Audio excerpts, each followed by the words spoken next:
launch FanStream Sports. 3, 2, 1. Let's start. Hello, sports fans. Welcome to FanStream Sports. Nothing but pure sports. This is the JP Show. JP, it is so good to hear you back on the air. Stand by. Now, here's JP. And a long one back into right field. That's got some carry to it. Joe will run out of room, and that baby's gone. Home run for Taylor Wall.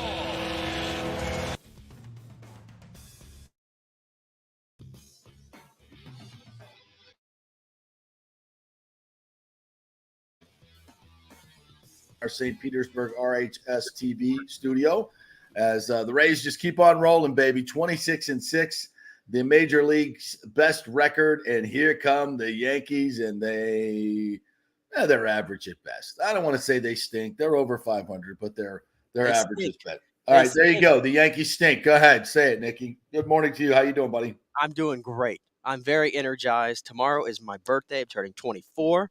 I got my Trop tickets for tomorrow. I'm going to be there. I'm going to be there to see them beat these stinking Yankees. I passed by the Trop this morning on the way to work. Came over the Skyway today, a little different. Wow. Different trek today. And I'm ready to roll. It's Cinco de Drinko, too. You got big plans for Cinco de Drinko? You're going to hit about 50, 60 Coronas with lime tonight? No? I mean, do you approve drinking on the job? Because I do work tonight. Well, I'm not going to be a hypocrite. We've done it before. We've done many.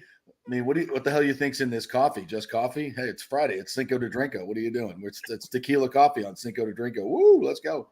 No, I can tell you this. Casey's going to be at her friend's place tonight for a Cinco de Mayo, and they're all bringing all the guys and everything. And I am not making the trip though. I am not making the trip. No. So the wife is going out to a Cinco de Drinko party, and you're not going because you're working. I'm not going because I'm working. Wow, that's a tough one. It is a tough one. Tough one. It's tough to swallow. You're not even after you get off at midnight, or you'll be going over there.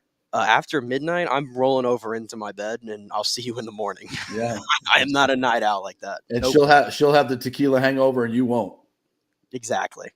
She'll be stumbling in through the door about the time I get off work, probably. Yeah. Well, there'll be a Cinco de Drinko party going on at the Trop today with the Yankees coming in. This is going to be fun, and the Rays are just absolutely rolling. By the way, Doug Waechter will join us at 10:15. We'll chat with him about some Rays baseball. Bally Sports Sun analyst, and then at 10:45, Mike Nabors will join us. He, of all things knowing of the New Orleans Saints, will get an update on the Saints draft and where they are right now.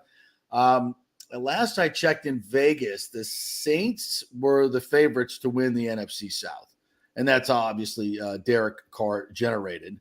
And not that this is big news, but the way too early 2024 mock draft, Todd McShay has the Bucs moving up from the 5th spot to get Caleb Williams as their quarterback of the future.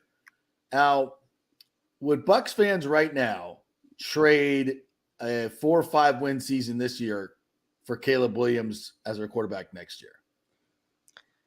Hell yeah. I think that's a unanimous yes. Yeah. Now, first of all, lots of stuff have to happen, right? You know, you gotta suck next year, number one. Number two, you got to have the ammunition to move up and get it. And number three, you got to have a team that's willing to trade with you to go up to number one. And what are you going to have to give up? It's not just one number one. It's going to be 2 number ones and 2 number twos. And when you're rebuilding for the future, giving up, and it's not like the Bucs are flush with draft picks. They don't have a whole lot of extra draft picks. They don't have any extra draft picks. They've made no big trades to pick up an extra one, which is normally what you have to do to move up. So that's just food for thought. It would be almost impossible for the Bucs to reach that. And I think, quite frankly, what the Bucs are thinking, when you kind of really get a feel for what's happening in one Buck place, I think what they're thinking is they're going to find their next quarterback. He's already in house. It's either Baker Mayfield or Kyle Trask. And people say, well, Baker Mayfield, this is just stupid. Well, the dude was the number 1 overall pick for a reason. I don't think you can put complete bust into his category just yet because of the situations that he's been in. And I don't even count the Carolina Panthers situation. I just don't. Fact of the matter is Baker Mayfield started poorly. And then when that team got good, he got good, and they won a playoff game. And then the whole Deshaun Watson stuff happened. Look at that organization. Look at the Cleveland organization. And you tell me that that was a place for a player to go and thrive. And now the measurables are still the same from when he was drafted. Bruce Arians will tell you that he had Baker Mayfield graded above any of the had a better grade than any of the quarterbacks in this draft. So you could say, hey, they just drafted the number 1 overall pick just a few years later. Whatever. They feel like this guy can be a good player. And the same with Kyle Trask to a lesser degree. Obviously, he wasn't the number 1 overall pick. But they feel like that's the guy who dominated the SEC in his senior season, and given a good team around him, is good enough and reads the field well enough and is athletic enough. And as we heard Dave Archer say yesterday on the show, when he did that SEC championship game with Trask against Alabama, he was shocked at how much more athletic he was than he thought he was. And we are told that Trask has worked tremendously on that. His body's in better shape, and he's more athletic than he's ever been. So, look, quarterback, and there's no guarantee Caleb Williams is going to be a great professional quarterback. And the chances are it's 50-50 at best, right? So, stop thinking about tanking. Stop thinking about, we could get kids. Stop it. Enjoy the journey. See what happens with these two guys. You never know. Yeah, I do believe the Bucs truly believe that they have their long-term answer in the building, right? They want to believe that. And I think they put the vote of confidence in those two dudes by not drafting a quarterback this year to bring in extra competition or a guy for the future. Right. The flaw, though, with McShay's mock draft? There's a big flaw in this whole scenario. It's about 365 days too early. That's number one. Right. If the Cardinals are going to be this really, really crappy team and they have the number 1 overall pick, I'm going to go out on a limb and say they ain't trading that number 1 overall pick if they have a chance to get Caleb Williams. No. Seriously. They're trading Kyler Murray. I don't care if they have Kyler Murray on a $50 million a year contract, which is I still cannot believe that's a real sentence. They have him for $50 million a year. That's crazy. But if they have the number 1 overall pick, and maybe he doesn't even play this year, by the way, Kyler Murray. Right. He's not going to be ready to go, I think, by the regular season.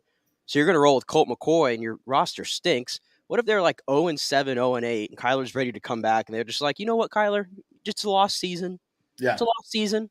Get healthy so we can trade you in the offseason. Trade you in the offseason, right. Because we're going to have the number 1 overall pick. That's the flaw in the whole thing. If the Cardinals have the number 1 overall pick, I fail to see how they're going to trade out of that. And the other flaw with that, and we've talked about this, is there a scenario where the Bucs could fall flat on their face and win 4 games? Yeah, of course there's a scenario. But Sure. How likely is that going to happen? Because we don't believe it. I think a lot of people who follow this team does not believe this is going to be a 4-win football team. So I just don't think they're going to have the 5th overall pick anyway. No. To even make a trade to even get up. Because if somebody's making a trade at number 1 to get Caleb Williams, you got to have a pick inside the top 5. Exactly. To make it worthwhile. And based on an extra number 1 in that draft as well, probably. Well, it's going to be the following year, because look at what the Texans kind of just basically set the market back, right? The president's there. You're going to have to trade your number 1 the following year to move up to the top of the draft to get a premium player like they did with Will Anderson. Does that sound like something Jason Licht would love to do? No. I don't think so. No, and they also gave up 2 2s in this draft, or they gave up 2 2s and 2 1s. Yeah, they've traded some picks out, and he doesn't like having. He does not love if it's bugging him that he didn't have a 4th round pick this year. Yeah. It's going to bug him if he doesn't have a 1st round pick in 2025. And guys, don't forget this. I mean, and this is not lost on Jason Licht. Who did the Bucs win their Super Bowls with? Free agent veteran quarterbacks, not drafted quarterbacks. It's hard to draft a quarterback. Nobody knows that better than the Buccaneers. Well, I should say draft and develop a quarterback. Nobody knows that better than the Buccaneers. And there's nobody there that can sit and say, hey, listen, there's no way Baker Mayfield's ever winning a Super Bowl. Why would you say that? How do you know that? Drew Brees had a second act. I mean, there's a lot of Brad Johnson had a second act in his career, right? There were times that who would have said Brad Johnson's going to win a Super Bowl? He was a 10th round draft pick. He didn't even have 10th round. Do you want to throw Nick Foles into that equation? Throw Nick Foles in there as well. I mean, we could go on and on. there's probably more guys like that than there are number one overall picks that have won Super Bowls when you look at the top 5 quarterbacks taken in the top 5. And I'm here to say it's probably easier to go get a guy like a Derek Carr who who he is, surround him with good players, and then go see what happens. That's, I understand getting a Tom Brady is a little bit, because it's Tom Brady. But it's not just been Tom Brady. It's been other free agent quarterbacks that come in and win Super Bowls. So, you don't have to just draft one. It can work many ways. I will say, though, the way the league is trending right now, and at least the last few Super Bowls, the guys who are playing in the last game of the season, it's usually these all-world quarterbacks. Right. The last 3 Super Bowls, it's been Tom Brady, Patrick Mahomes, Joe Burrow, and Jalen Hurts. Mm-hmm. Those have been the quarterbacks. Jalen Hurts, second-round pick. Yeah. Right. Not a number 1 overall, not even a first rounder. Kind of like who? Kyle Trask. Right. You don't know. So everybody that's going to say this could never happen. It's hold on. Let's see how this plays out. Let's see how good Dave Canales is. Let's see how good this offensive line is. Let's see how good this running game is. Let's see how good this defense is going to be that has added so many players. Let's see. I'm not, then that's just about the Todd McShay thing. That gets me a little bit crazy because now everybody's going to start going, okay, yeah, if we just tank and why not? Let's just do it. Let's just hope for a bad season. No. Keep building like the Eagles did. They won a Super Bowl and they kept building and winning. Right? You don't have to just go right into the tank. You can keep winning and have good seasons and then get back to the big game. And I will say this too, by the way, the Bucs have done this before, where they've tanked a complete season, or at least tanked a few games in the season to get the number 1 overall pick. And that led them to Jameis Winston. Now, I know everybody thinks that Caleb Williams is like this generational quarterback prospect, right? And maybe that's true. I want to see it for another year at USC personally. But I don't think there's a huge gap between Jameis Winston and Caleb Williams as a prospect. I don't see that gap there. And the Bucs kind of tried to do that with Jameis, and we saw how that worked out. And Jason Licht, to me, is the kind of GM that has learned from his mistakes the first 4 years as a GM. Because if you look at his first 4 years as a GM and his drafts, you would never believe that he's still the general manager of this team. Right. You would never believe. Absolutely. And he's learned so much from his mistakes, and I don't know if he's willing to go back down that rabbit hole. So, as much as – again, I'm not going to, by any means, if the Bucs stink or whatever, and they have a chance to get to number 1 and get Caleb Williams, I'm not going to hate it. You still need a quarterback because that's going to tell me that Baker Mayfield or Kyle Trask didn't work out if you're picking at the top of the draft. So clearly, I think it's a deal worthwhile. But I think Jason Licht, the way that he usually operates, especially the last 5 years as a GM, tells me that he probably would not force something like that. Right. And I think more than anything, when you talk where the Bucs are going, especially next year, this defense has to step up. They just invested a lot of money in this defense in terms of bringing back Jamel Dean. You already signed Carlton Davis. You brought back Levante David. I get it, not a whole lot of money. You're paying another inside linebacker $11 million. You're paying Vita Vea, $16, $17 million a year. You've got another 18, 17 invested in Shaq Barrett. Most of your money, your big money, is invested on that defensive side. That defensive side better get off the damn ball and come after people and make plays. And that's just, you've got a lot of money sunken into a lot of players on that side of the ball. I mean, you got what, $34 million sunk into 2 corners. Well, damn it, people better not be throwing for 400 yards on this defense. Somebody better turn into a ball hawk, man. Yeah, somebody needs to come up with 5 interceptions this year if we're paying this much money. I mean, how much money per interception can we pay? Let's go. So look, there's I think it's going to be a fun season. I'm looking forward to it.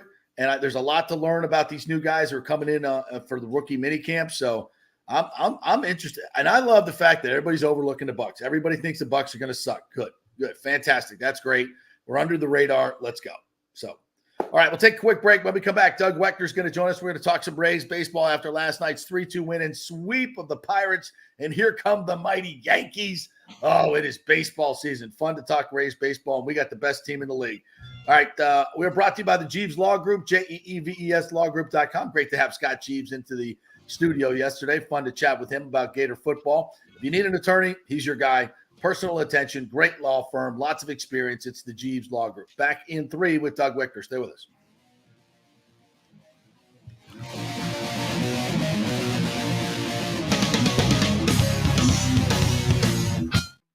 Hey guys, are you experiencing those feelings of getting older, lower sex drive, fatigue, hot flashes, moodiness, or you just don't feel like you had the vitality you once had?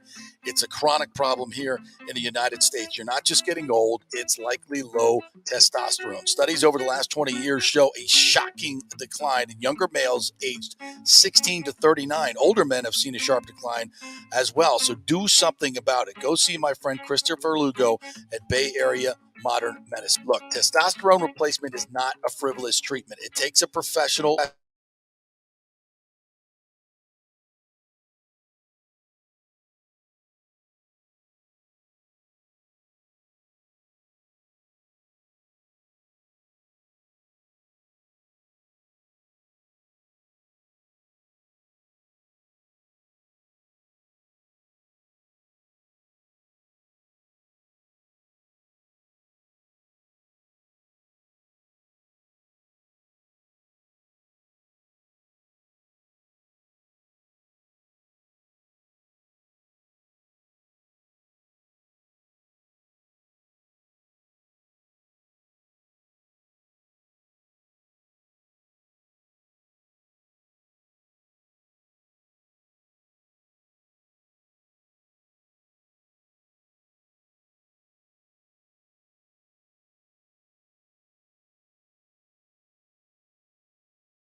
Never get a call back. That doesn't happen with the Jeeves Law Group. Personal attention is what they're all about.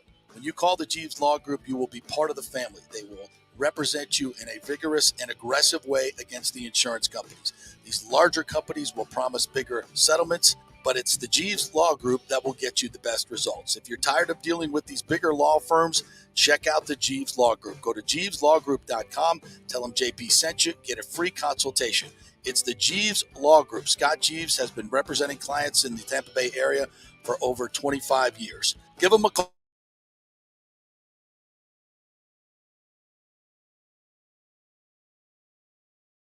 Lawgroup.com.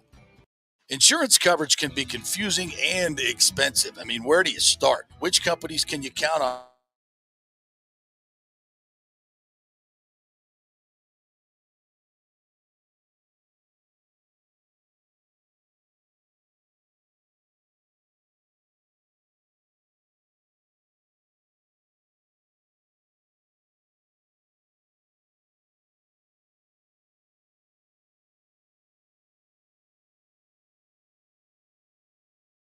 On the internet and waste time looking at some bogus reviews. Talk to knowledgeable agents and not some voice-generated robot. These are confusing times for homeowners.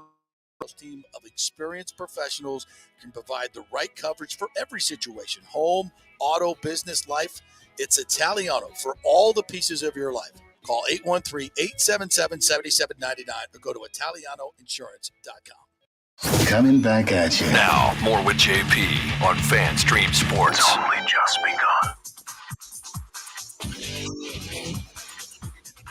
All right, welcome back to the JP Peterson Show. We're coming to you live from our Orlando studio as Nick Geddes is in our St. Petersburg studio there at RHS TV. By the way, you can download the RHS TV app. It's in over 1 million homes in Tampa Bay. So if you're on Amazon Fire or you're on Apple TV, you got a Roku, just download the RHS TV and you can see our beautiful faces on your huge 100-inch TV. I mean, what could be better than that in the middle of your living room? That's all I can. You know what could be better than that? Having Doug Waechter on. Unfortunately, he's not on the stream, so we can't see his handsome face and his wonderful hair, but we get to tap into that incredible knowledge. What's up, Doug? How are you, my friend? Oh, I got a lot of product in that hair today too, JP. You would love it, man. A lot of product. Just don't put me anywhere near an open flame. I love it.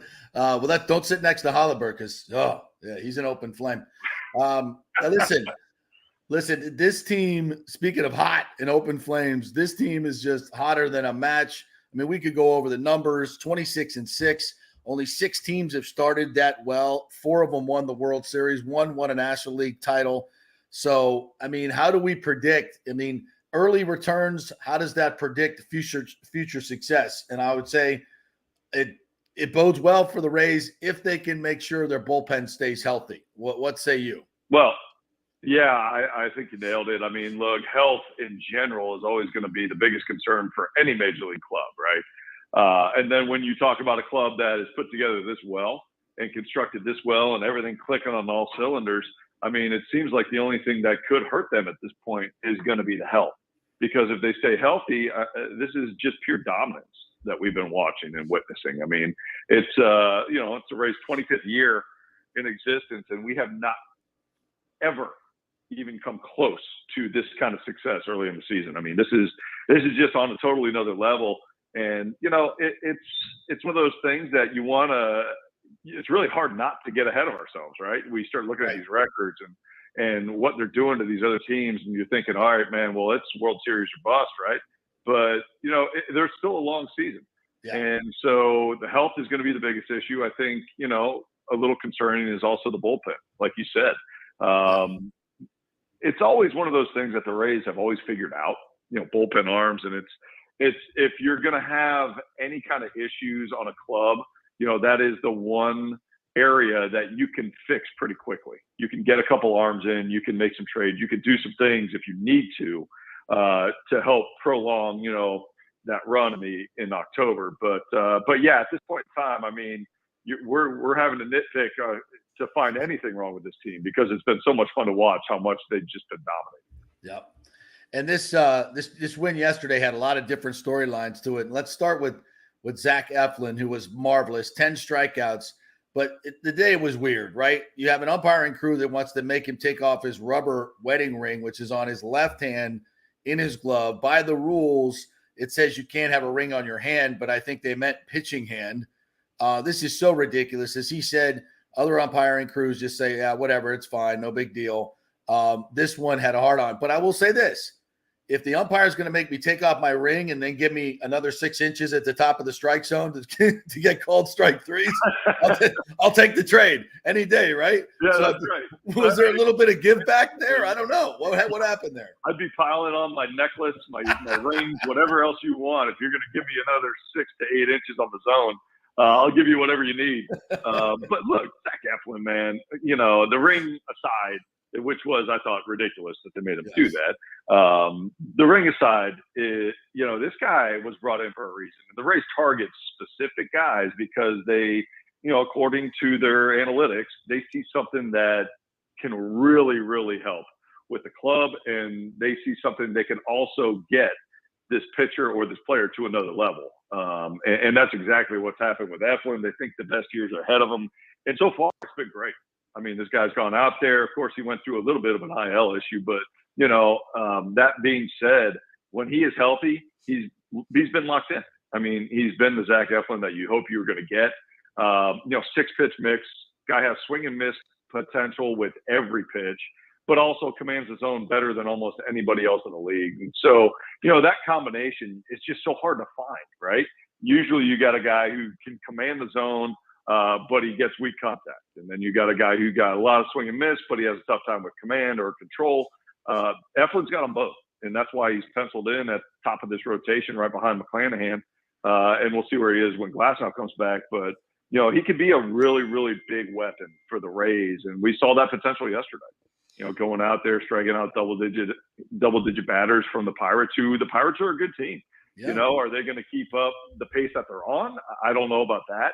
But they have shown a huge jump in the right direction for that organization. And, they're playing really well. And for the Rays to go out there and take 3 in a row, I think that just, it's not going to squash the people who are saying that they have a weak schedule up front, which, I mean, nobody's arguing the schedule.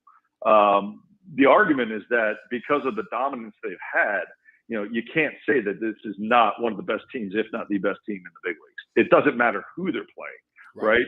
If there was one-run games going up against some of these guys and, they're just squeaking out wins here and there, yeah, okay, maybe that argument holds. But the fact that they've been wiping the floor with their competition, and a big reason for that is pitching. And going back to Zach Eflin, he's been doing his part. Yeah, I mean, they continue to just win in different ways as well. I mean, I said this yesterday. If they want to get into a slugfest, we can do that. you want to play a 2-1 tight game, the Rays will do that because they're not going to make errors and they're not going to make silly decisions on the base path. So that's been great to see. But you talk about the rotation, and we mentioned Eflin there, but I go back to even the day before, Shane McClanahan, who had one of his better outings, and, he's the first pitcher to get to 6 wins. Just speak to that. I mean, because Kevin Cash said he's finally found that consistency that makes him now one of the elite pitchers in MLB. So just speak to that consistency that he's shown this year, and where do you think he slots in now among the game's best? Yeah, that's a great question because first of all, we get a chance to watch him every 5 days. And so I don't think the national media really pays attention to him the way we do, obviously. And so they don't recognize how good this guy is. I think he is absolutely in the talks of one of the best pitchers in the league, left-handed or right-handed. You can put him up against anybody, but if you want to go just southpaws, he's got to be 1, 2, or 3. I don't know how you would rank him any lower than that because of what he's done over the course of the last year plus. The consistency they're talking about, to me, that you can see the strength in his consistency when you look at his first, let's call it 3 outings of the year. And I think we would all watch and be like, wow, he was good, but he's got some more in the tank, right? Like his command was not as sharp, if you want to say that, as we've seen him in the past. And, we're saying this for a guy who at that point was 3-0, right? And that's how good he is. That's how consistent he is that he can go out there and win games without his A-plus stuff. And he can do it at a very consistent level. And then the last couple outings, you see him with his A-plus stuff, right? You see him, as the guy who started the All-Star game last year. And you see him as a guy who can go out there and literally take out any lineup that you put together in the big leagues because of his arsenal. We talked about Eflin being so good because he has command and swing and miss. Well, I mean, my God, that's exactly what Shane McClanahan is. He is an ace of a staff.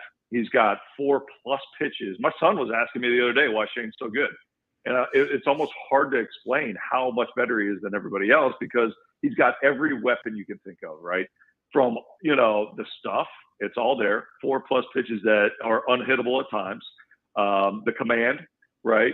But then you talk about his competitiveness. I think that's what sets him over the top for where he is and why he's the number 1 in the rotation. Because you got to be a bulldog to go out there and face everybody else's number 1 every 5 days and, be 6-0 in your first 6 starts. I mean, that is right there telling you how competitive he is, how he's not scared of any situation, and how good his stuff is all put together. Doug Waechter joining us here, former Major League pitcher himself, obviously with the Rays. And we're going to go deep into some real inside baseball stuff here because of what Eflin did yesterday, the 13 swings and misses, 7 called strike threes, which is just, that's off the chart as well. And Derek Shelton noted that Eflin's sinker goes one way, his cutter goes the other. And Taylor Walls kind of pointed out the same thing. He said it's like a video game when you have 2 pitches that are working with complete opposite shapes of each other, and you can put them on either side of the plate. As a hitter, at that point, you've got to pick and choose what you're going to look for. You can't cover both. So, and this may be the secret sauce, right, to what the Rays do is that they see guys with certain pitches, but they're not sequencing them in the right way. They're not using them enough. And this is where all the analytics come into play. They come to Tampa Bay, and now they're saying, like, this is the way we want you to sequence the pitches against this particular player. So it just gets really deep into these micro details, but that's why they get the results they do. Is that fair to say? Yeah, I think that's right on point. Now, you got to be careful with it because everybody's got the same information out there. Right. I think what makes the Rays so special is the way they utilize it, and they don't overwhelm their players. So, these guys are geniuses when it comes to numbers and analytics, and they're geniuses on sequencing. Kyle Snyder is he could teach a master's course on how to sequence and how to get the best out of these guys. They can also shape pitches. I mean, they give these guys a little bit different shapes to the pitches, and they create more swing and miss at times. So, yes, I think, on a very vague approach, when you're looking at it, you could say that, they come in and they help pitchers identify which pitches are best for them, and they want them to utilize them more. That's a very basic way of saying, of speaking about how good they are with the Rays on, teaching guys how to utilize their stuff. Now, when you want to dig deeper into it, they identify Eflin as a guy who, what makes him so good is the fact that he can throw these nasty pitches for strikes, right? And we're talking about a guy who they brought in. Kevin Cash said at the beginning, he said, at the beginning of spring, they're like, well, his command is better than just about anyone out there in the big leagues. So, basically they're good with him throwing east, west, north, and south, right? So you can go in, out with the cutter sinker that you were just talking about. They break both ways. And he can also go top to bottom in the zone. Now, most guys that they have are power guys that go top to bottom. That's what the Rays really like, right? Tyler Glasnow, Shane McClanahan, just get their stuff in the zone, and the stuff plays in zone, and we'll get enough swing and misses and weak contact. With Eflin, you got 4 quadrants of the zone that you can go out there and work. And it's true. It's almost like a video game. This guy's command is so good that he could do that. But the crazy thing is everything looks like a fastball down the middle. Right. And this is why he's so good, right? It's called tunneling. Everything looks like it's coming out of the same tunnel, and then at the last second, it breaks off hard to one of the 4 quadrants.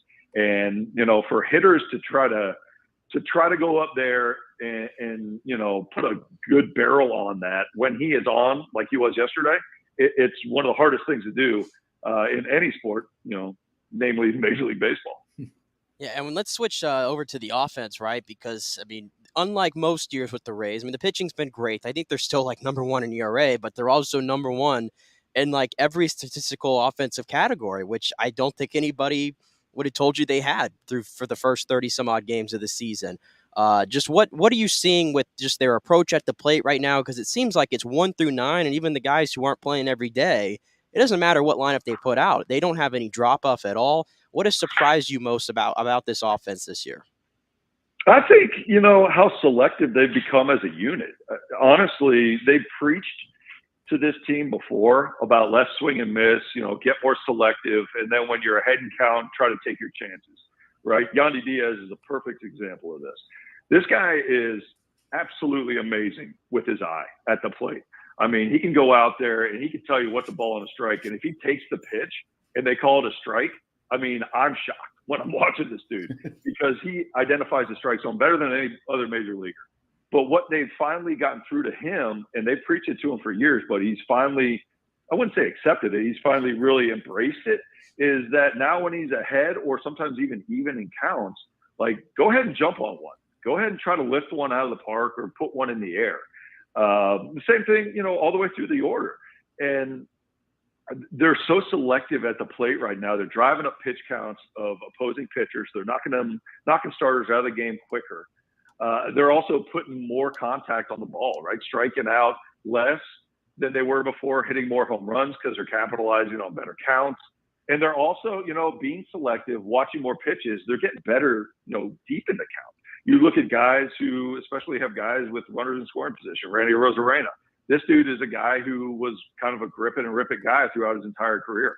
Now he's understanding that being selective and having an idea of what the opposing pitcher is trying to do to him, how that can benefit him. And I think that's all tied together. And I think it's more of just an offensive approach overall and in general to the game. And it's not one of those where just go up there super aggressive and be ready to hit. It's go up there with an idea. And once you work yourself into a positive count for you as a hitter, then let's try to capitalize on something. And so I think Chad Mottola should deserve a lot of credit. The coaching staff in general, just to be able to get a whole team to buy in to that approach, because it's not easy to do. And like I said, it's something that they've preached to them for years now, but they are really, really embracing it. And we're seeing, huge benefits because of that. Well, hey, Randy Arozarena found out they have a scouting report on every game and pitchers. And it's like, wow, wow, man, I use this stuff with my natural ability. We actually know who's pitching today. Oh, maybe take a look. This is crazy. They have schedules and everything. All right, real quick. It's going to be a hell of a weekend at the Trop, man. Here come the Yankees, who are scuffling a little bit. No Stanton, no Judge, but who cares? I think the Rays are just kind of ready for an ambush right here. You know, if you're a little bit wounded, we're gonna go hunting even more. What do you think? Yeah, you know what? I mean, look at the Rays and what they did last year through all of their injuries. Nobody was feeling sorry for them. Nobody said anything. You know, it's baseball, right? It was a really hard season to get through. They still made it to the playoffs, and you know, it was a good season because they had to endure so much. Well, I think the Yankees are going through that now, and you know, nobody feels bad for them. You know, I think it's a really good time to be playing them because they don't have their main studs out there. But honestly, at this point in time, do you think the Rays would be scared of anybody? I mean, if I'm in that clubhouse, we got guys flipping balls in themselves shortstop, you know, over to first base with no issue. And it's almost like they're just playing around in their backyard and just stomping people. So, I mean, look what they did to the best team, at least record-wise, in the National League. They came in, they swept them. I see no reason that they couldn't go out and do the exact same thing to these Yankees, who are really, really hurting right now. Yeah, you brought it up. What I was going to mention to you, the whole Wander ball flip, which has been, I mean, they highlighted it on ESPN and it was great, and they call him, you know, Mr. Wonderful, and then you have other people that are, you know, like, oh, this is not great for the game. Why are you doing this and all that? I guess I'll just ask you, where do you land on that? And also specifically, if you're Kevin Cash, you have a team right now that's playing the best baseball in the league. They have a lot of guys who have a lot of flair to their game, and they want to show that off. So where, as a manager, you think is the balance of what's too far and what's on that line? Well, I think Kevin Cash is the perfect guy to manage it. I think he's the best in the big leagues for a lot of different reasons, but one of his best skills is managing personalities. And that's what you have to be able to do at that level, because you do have, I mean, you have elite athletes getting paid a lot of money coming from all over the world. Everybody's got different personalities. You got to get the best out of all of them and make sure you're not taking away the fun at the same time. And I think Kevin grew up and we played in the same generation where there wasn't this kind of flair. There wasn't this type of play in the field. And if there was, then a lot of times there'd be repercussions. Right. But the game's changed, and you got to embrace the change with that. I think these guys are just having fun, and I think Cash knows that. And you know, if it gets a little bit too crazy to where it's taken away from the game, he has no problem stepping in and letting these guys know. But, you know, I think that he's done a great job of letting these guys be themselves. And that's why they're gelling so much. That's why they're becoming such a good team. That's why they're playing so well as a team, is because they're allowed to be themselves. They're having fun at a very high level. It's stressful enough. You want them to enjoy it. And so Cash is doing a good job of monitoring that, not letting them get overboard, but also, you know, not holding them back at the same time. With Wander, specifically that play, look, I got no problem with it. You know, I don't believe it was predetermined. There's no way he sat there and was like, oh, I'm going to flip this ball to myself if I get it. I think it was one of those things that he just practiced it. And it also shows how relaxed this 22-year-old is in the middle of a major league game, being able to do something like that. It's just insane. I mean, that would never have crossed my mind if anybody else is in the big leagues to do a play like that.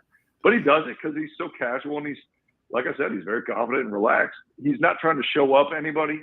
I think it'd be different if he was specifically trying to show someone up in that circumstance, or, you know, it'd be almost like, I think it goes overboard when you have a batter, right, when he hits a bomb and he's, you know, throws his bat 10 feet high in the air, looks directly at the pitcher, really trying to show somebody up. That's when I have issues. Right. But that's not what I'm seeing from these guys. I'm seeing these guys have a lot of fun, and they're not going overboard. And I guarantee you, if they ever did step overboard, you know, Cash would have no problem bringing them back in to where they need to be. Great analysis right there from the great Doug Waechter. Doug, appreciate you all the time, man. We'll be watching pregame show tonight and all week long on Bally Sports Sun. Get your app right now. If you don't have it and you're not getting the game, stop complaining. Just pony up the $20. It's the best deal in freaking sports. Get your Bally's app. You get the pregame show. You get everything, the postgame show, all the other stuff. So pony up. Pay Doug's salary. That's a lot of money going to that guy. They need money at Bally's. Hey, there's a there's a lot of money that needs to go to that hair product. You need a sponsor. No question about it. We'll work on that for you. All right, bro. By the gallon. Between you and Joyce and Rich, my God. How do you guys not have a hair gel sponsor by now? My God. What the hell's going on? You know what? I agree. Vidal, what is it? I don't even know. Mitchell's Vidal tattoo. I don't even know what kind of hairstyle products are out there. But that's going to be my next call. It is going to make my VP of marketing and sales is going to get you guys a deal. That's it. That's it. Done deal. We got it covered. Thanks, Dougie. Appreciate it, bud. Have fun this weekend. All right. Thanks, boys. The great Doug Waechter right there. Golly, that's not a layup for a hair gel company. Are you kidding me? Talk about product placement. Oh, it's all over the place. All right, we got Mike Nabors coming up at 10:45. So yeah, now was there a play last night? I didn't see the play last night. I didn't watch the whole game, so that it was a little similar to what Wander did. Look, I don't have a problem with it. I think Doug nailed that as far as if you're showing up somebody specifically, but the Pirates had some issues with it. I think that's more just butthurt from getting swept, to be quite honest. So I don't have a problem. I guess the weirdest thing I saw yesterday was the play at second where Josh Lowe was sliding into second. I don't know if you saw that one, and his hand, he kind of went over the bag, and he had his hand, like his fingertips were holding on to the base, and he was going to stick it. And then the second baseman for the Pirates just kind of like basically pushed his hand off the bag with the mitt. Right. And they called him safe, and then they reviewed it, and they called him out. And I'm like, okay, I guess we could just, if a guy's holding on to the base, I guess all you got to do now is just push him right off with your mitt. I guess is all you got to do. You can't do that. That's not part of the rules of baseball. You can't push a guy off a base. You can't push his hand off the base. This crew this weekend, I'll just tell you this. Based on the way Derek Shelton almost got ejected in the first game, he got ejected in the second game, and then you had the whole thing with Eflin. You had I guess there was a play at first, which I missed that as well, and then you have this one at second. It sounds like this umpiring crew was just all over the place for this. Not only that, I joked about it with Doug, but if you go back and look at the strikes, the called strike threes, almost at least 4 or 5 of them that I saw in the highlights were out of the zone, out of the little box. They were close, but it was consistently giving a bigger strike zone. Now, again, I didn't watch the whole game, so if he was consistently giving a bigger strike zone if he was consistent, I don't have a problem with it, which I think he was. From what the reports I could tell, he was pretty consistent. So you got to adjust. If a guy's calling a high strike, you got to adjust. It's as simple as that. So, but they'll still get that umpiring crew. They'll get marks off for missing those strikes. They have the robo ump. They have all the metrics on these strikes, and every one of these umpires get scored on whether they're getting it right or wrong. And so he's probably going to have a pretty low score. That umpiring crew needs a talking to. Needs a talking to is what he needs. All right, quick break. When we come back, Mike Nabors will join us. Covers the Saints. We'll get a feel for what's going on in New Orleans with their new quarterback, their new draft. Much more coming up on the JP Peterson Show here, brought to you by the Jeeves Law Group and Bay Area Modern Medical Center. They've got that True Body machine there. They can give even Mike Nabors a 12-pack within a couple of visits. Just hook it up, and it gives you the results of having over 50,000 crunch sit-ups. So go check it out, BAMMC.com. Back in 3.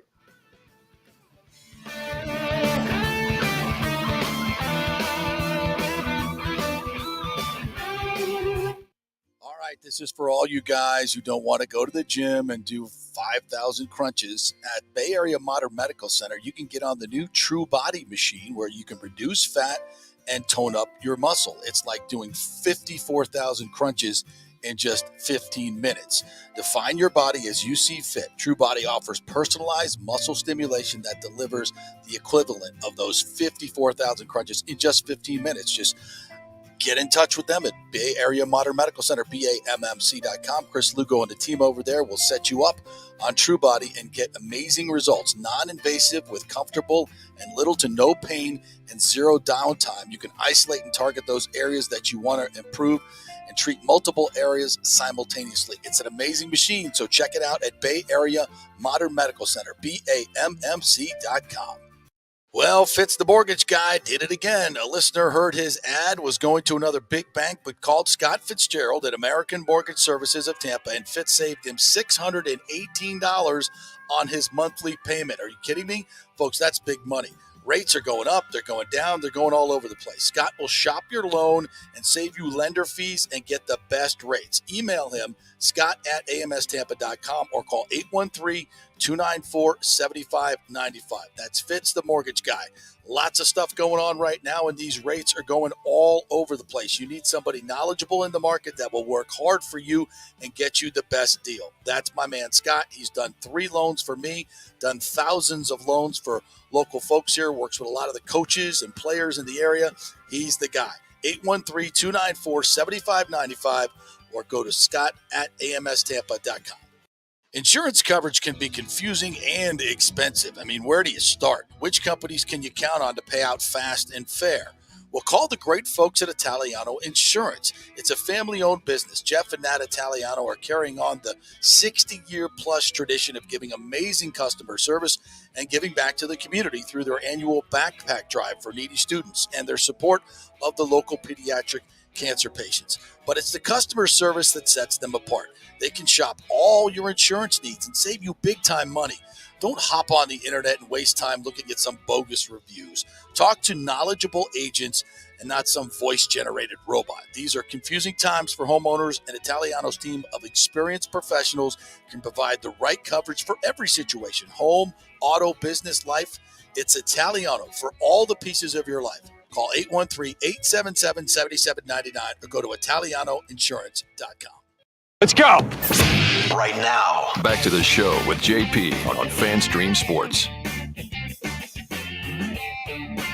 JP Peterson Show on this Friday. We're coming to you live from our Orlando studio. Back there in St. Petersburg is the great Nick Geddes, whose birthday is coming up tomorrow, where he will be 17, almost legal drinking age.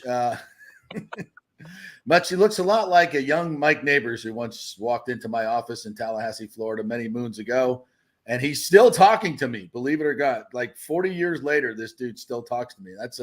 You deserve some type of award there. That's more than your Emmy that you have there behind you, by the way. It's amazing how long we've known each other. I teach now, and I talk about relationships and maximizing relationships. JP, have we maximized our relationship? I think we have. I think we have. You're one of the many members of my proud farm team that I have developed over the years. So that's honestly one of my favorite things to talk about is some of the folks I brought into the business and have had enjoy. And now you're passing it on as a legacy to the next group of all the kids you teach. Yeah. How about that? It's been the best job I've ever had. Right. And I knew I would want to teach, but I just finished up my first year at Florida Southern College, and it's been incredible. It's hard to say goodbye to them. You're with them 3 months. I never thought I would be this emotional about saying goodbye, but it's been a great experience.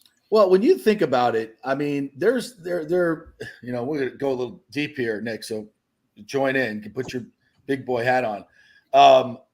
Relationships are so important in life, whether it's, in love relationships, parental relationships, friendships that you have, but the mentor-pupil relationship, that is special. It's really like I remember, my mentors, Chris Thomas, Rich Lenz, Mike Fabrizio, who were in Tallahassee at the time. I think, Dick Crippen, who I work with at Channel 8, Beasley Reese worked with the Channel 44. So many of these great guys that poured into me, man. They took extra time because I was, much like you, I was eager to learn. Much like Nick, eager to learn. I want to know. And then those are the people that we gravitate to as mentors. We're like, okay, this guy's serious. This girl is serious. She wants to learn. This Erin Andrews, she got a little something. I think I see a spark there, and you want to teach them and help them as much as you possibly can. And you were one of those folks. And now you pass it on to others. Those relationships, I don't take them lightly. And those kids that just learned under you for 3 months will remember you for a long, long time because you poured into them.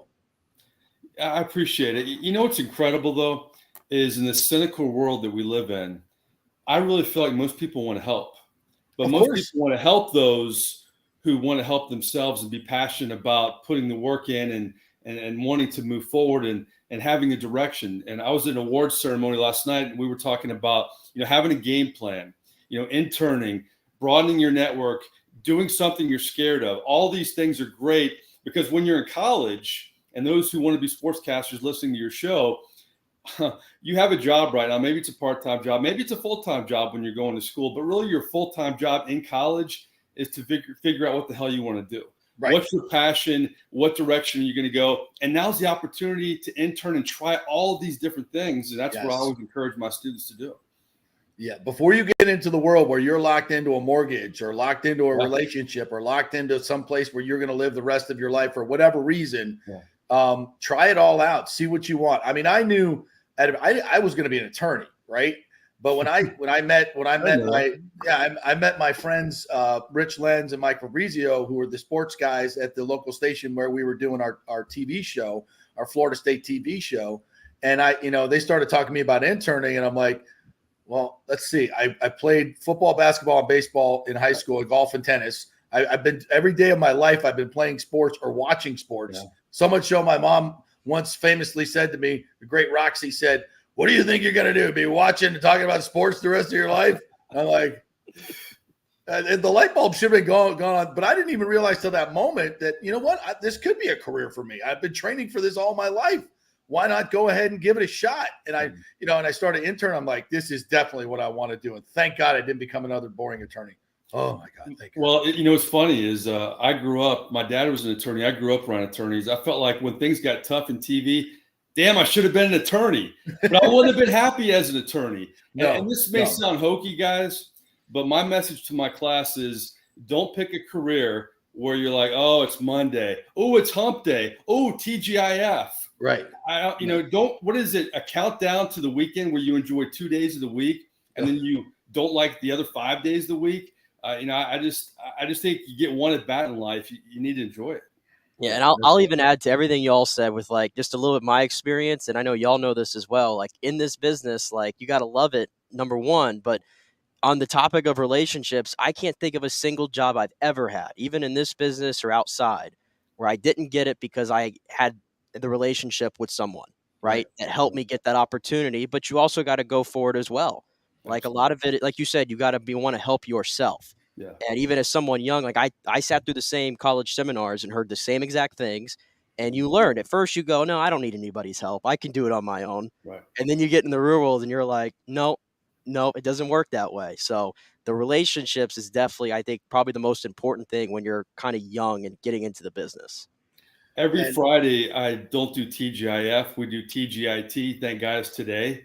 And the last day of class, I had a student give me a keychain with TGIT on it. Man, that is worth more than anything I've ever received in my life. How about that? Yeah, it was great. Yeah, I never heard that. Thank God it's today. I like that. Yeah. Nick, that's gonna be your birthday present. I'm gonna get you a little band or something. We should come up with bands. TGIT. That's good. Yeah. All right. Speaking of relationships, you've had one for a long, long time with the New Orleans Saints, and this is an organization. I think a lot of people are looking at the acquisition of Derek Carr and saying, okay, in a mediocre division, because they have a quarterback that's somewhat competent and we don't know about anybody else's quarterback, you get the nod for being the favorite. Their draft was probably where we're at. Draft was a little curious in my estimation, but what do you make of where the Saints are at right now?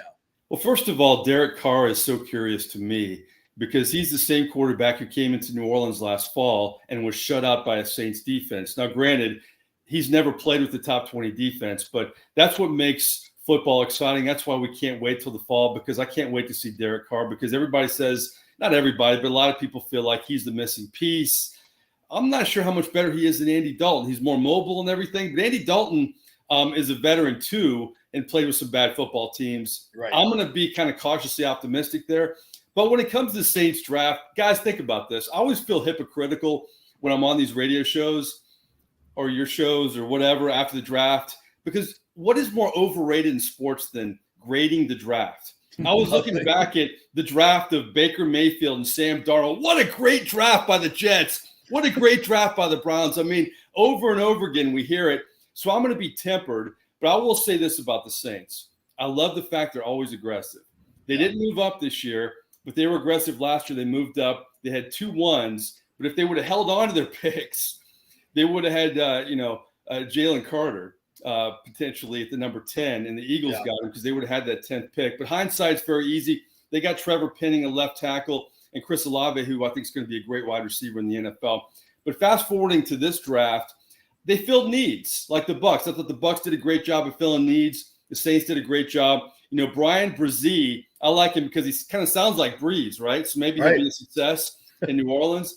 He was the number one recruit out of high school, but had some injuries at Clemson, lost his sister last year. So it was a tough year for him. Many feel like he will bounce back.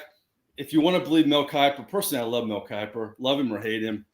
He's entertaining. I like Mel Kiper. But Mel Kiper said he was a top 5 guy a couple of years ago before his injuries. They're hoping he regains his footing and is okay. But they lost the middle of that D line in the offseason because, the Saints salary cap is an issue. So they had to address that. And they get Isaiah Foskey from Notre Dame in the second round.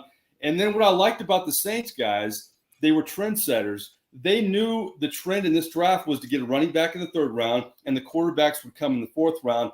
They led the charge in the third round, in the fourth round. What we love about the draft, though, let's look back in 5 years when all those running backs were picked in the third round and all those quarterbacks were picked in the fourth round. We'll judge it then. I love they address their needs, but I have no idea. Yeah, I don't. We have no idea who these guys. I know one name on that list, and that's a 6th round wide receiver, A.T. Perry, who torched the FSU and everybody else in the ACC. I know he's not fast, but that dude knows how to get open and make catches. He's got a little bit of Michael Thomas to him, back in the day. So we'll see what it turns into. Yeah. So when you look at with Carr and all the additions, what they lost, Onyemata going to the Falcons, they replace him basically with Brzee. Where do you see this team sitting right now? I would have to say because of Carr, they are the favorites, but it's a toss-up in this league.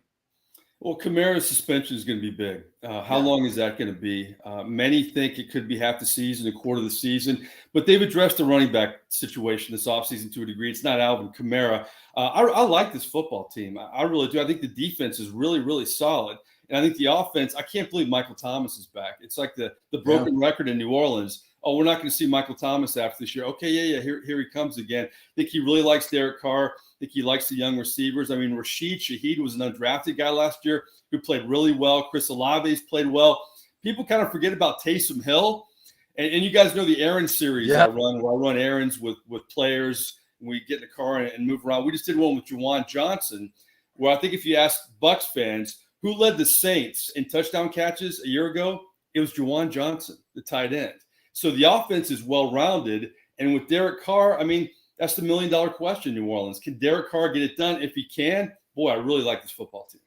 Yeah, and I'll ask you about the two kind of linchpins to that offense. You mentioned Michael Thomas, and I think he was deadlifting like 500 pounds. So it looks like, and he got drug tested, of course, the day after because of course. But he seems to be on the right recovery. So just an update on him, if you will, and then also Alvin Kamara.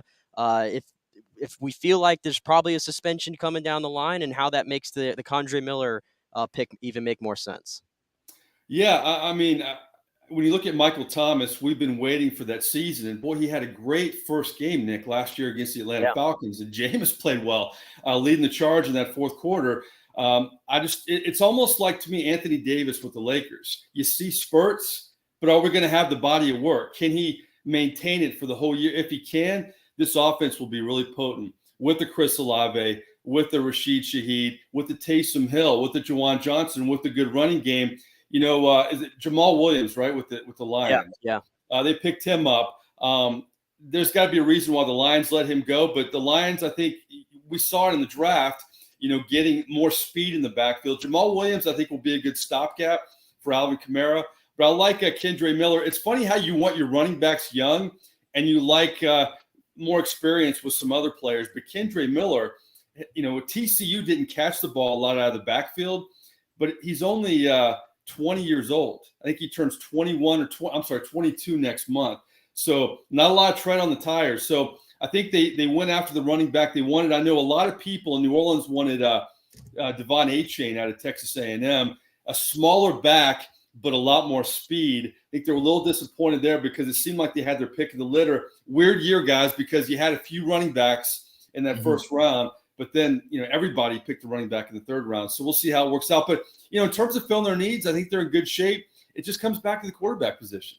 I think that's everything in New Orleans.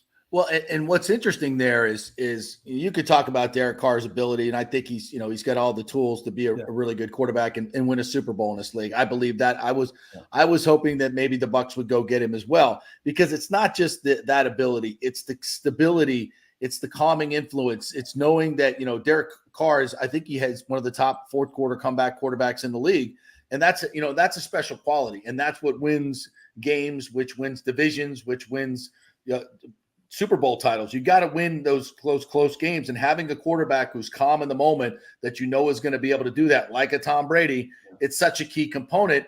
And Carr brings that. I mean, you could talk about some of the downsides of him. He's not a perfect quarterback, but it's that leadership where guys know, hey, if we're in it in the fourth quarter, he's not going to make a stupid mistake. He's probably going to make some big plays, and we're going to get the job done. And having that hope. Now, the Bucs can look at their quarterbacks and think they got a guy that can do that, but they don't know it on a consistent basis. They don't know it. They haven't done it. Carr's done it. He's been consistent. He's been on a lot of bad teams. So I think that leadership, that gravitas, puts him above all the other quarterbacks in the division, and thus puts the team above every quarterback in the division. What have you seen or heard about his impact in terms of being that guy, that veteran leader? I'm not going to say he's Tom Brady, but he's like that veteran leader coming in and giving that credibility to the franchise. Well, not a good first impression on Twitter, because he, upon arriving in New Orleans, went to Chipotle. So the veterans on the team said, we got to help you out here, my friend. Bad move. Yeah. Whoa. I put it out there on social media.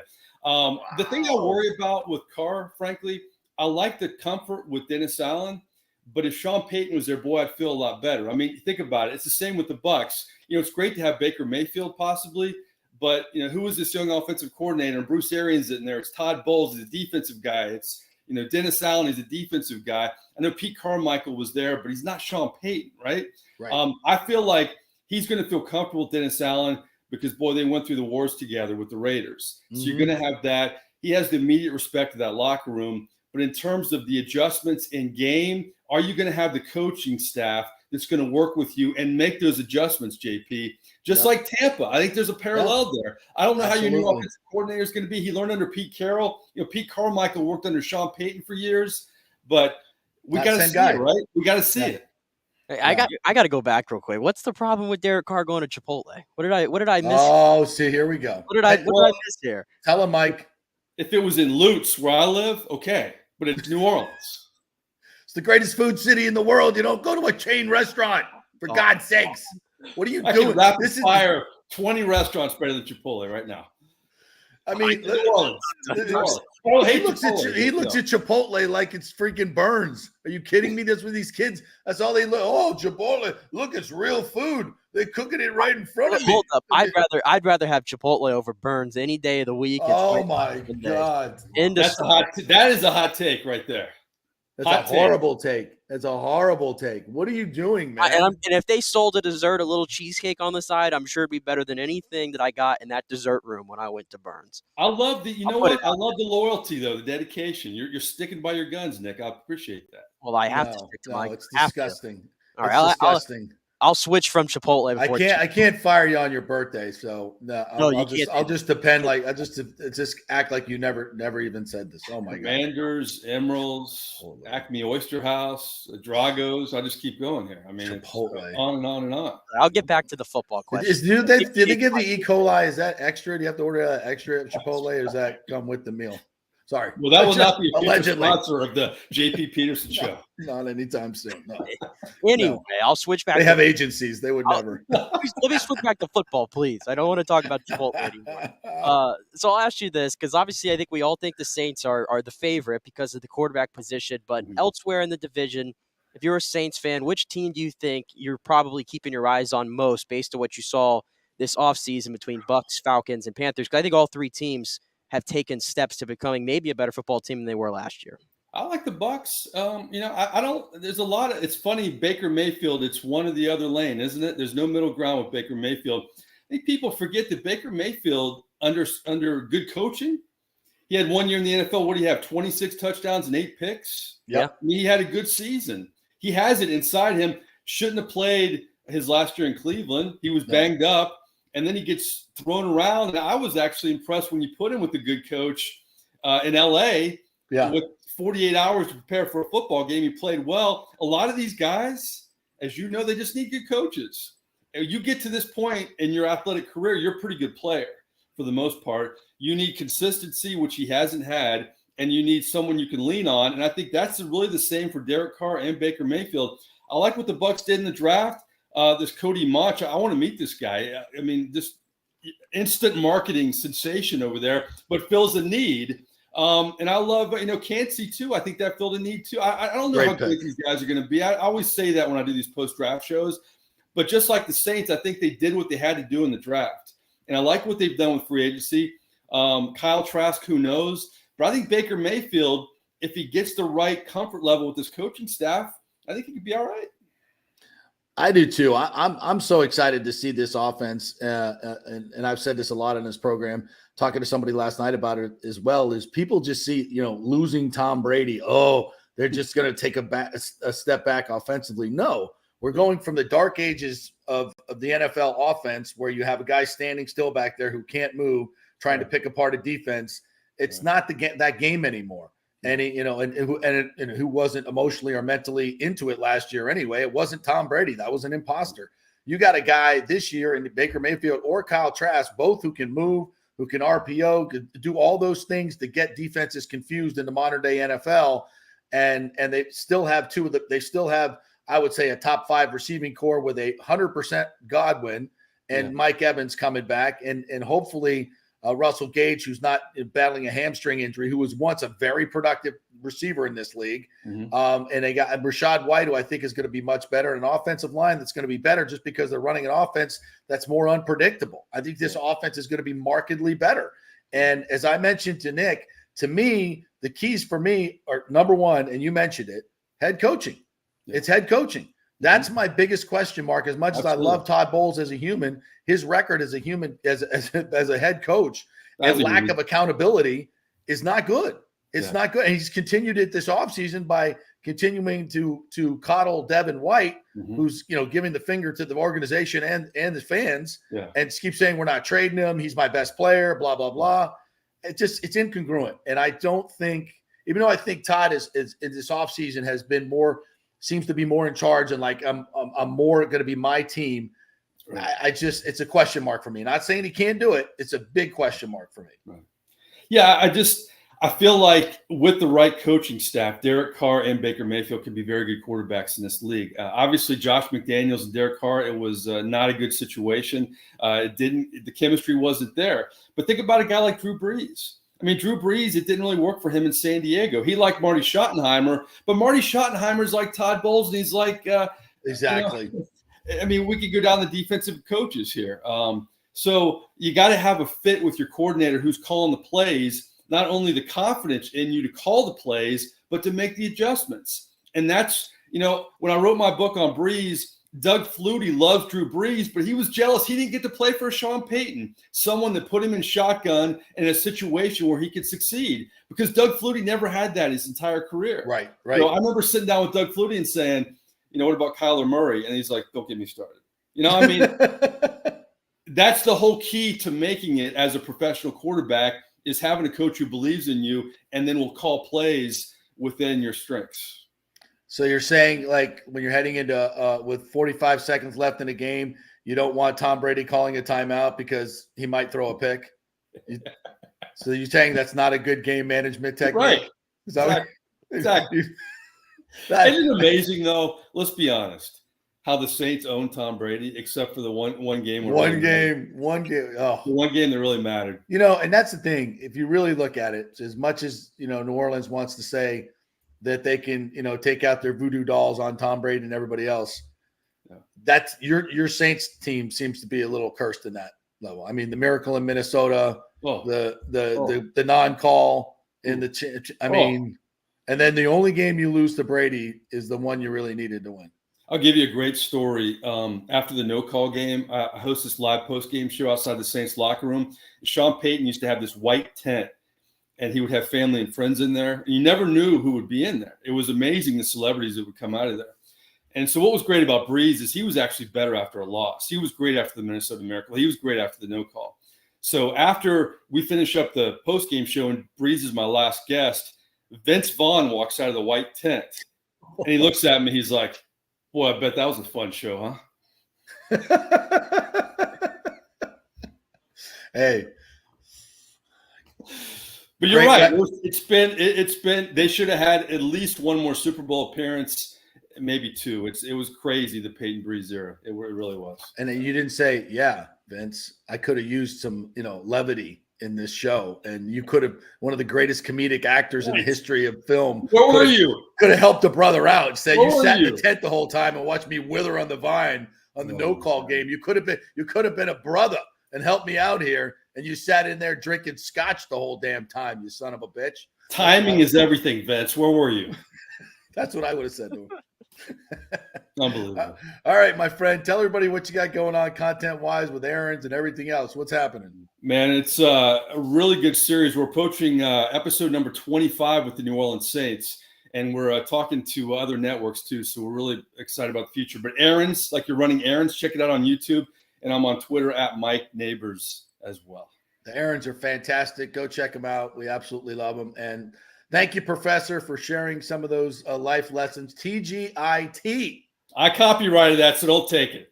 Thank God it's today. Thank God it's today, boys and girls. Thank God it's today. Damn right. Cinco de Mayo. It's today.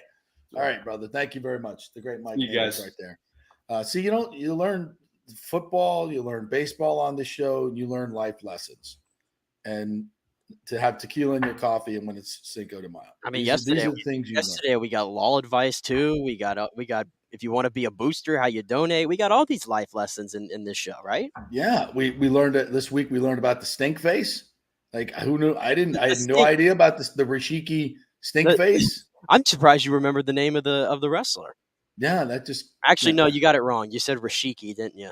Yeah, isn't that? That's the Disney character in the Rikishi, which that was the best moment of this week. I don't care. Everything else is taking a back seat to you learning what the stink face is. Rikishi, not Rishiki. Rishiki was in what was that movie? What the hell is the name of the movie? I forget it. It's one of those Disney movies I'm trying to forget. All right, we'll take a break. We'll come back and we'll talk some talk about the NHL. Well, that was interesting last night. We're brought to you by the Gold and Diamond Source. It is Mother's Day coming up, folks. Do not forget to get something for mom. Great selections at the Gold and Diamond Source. Whether you want to get her diamonds, whether you want to get her a nice watch, whatever it is, they have great sales going on right now. And, of course, they are such good folks in the community. We love to keep everything local with our local companies. So you're going shopping for mom. You're going to get her something shiny. So go to the Gold and Diamond Source, and please tell them JP sent you. It's 3800 Omerton Road, just about 10-15 minutes from downtown Tampa if you're driving really fast, and you can get a great gift. Back in 3. Stay with us.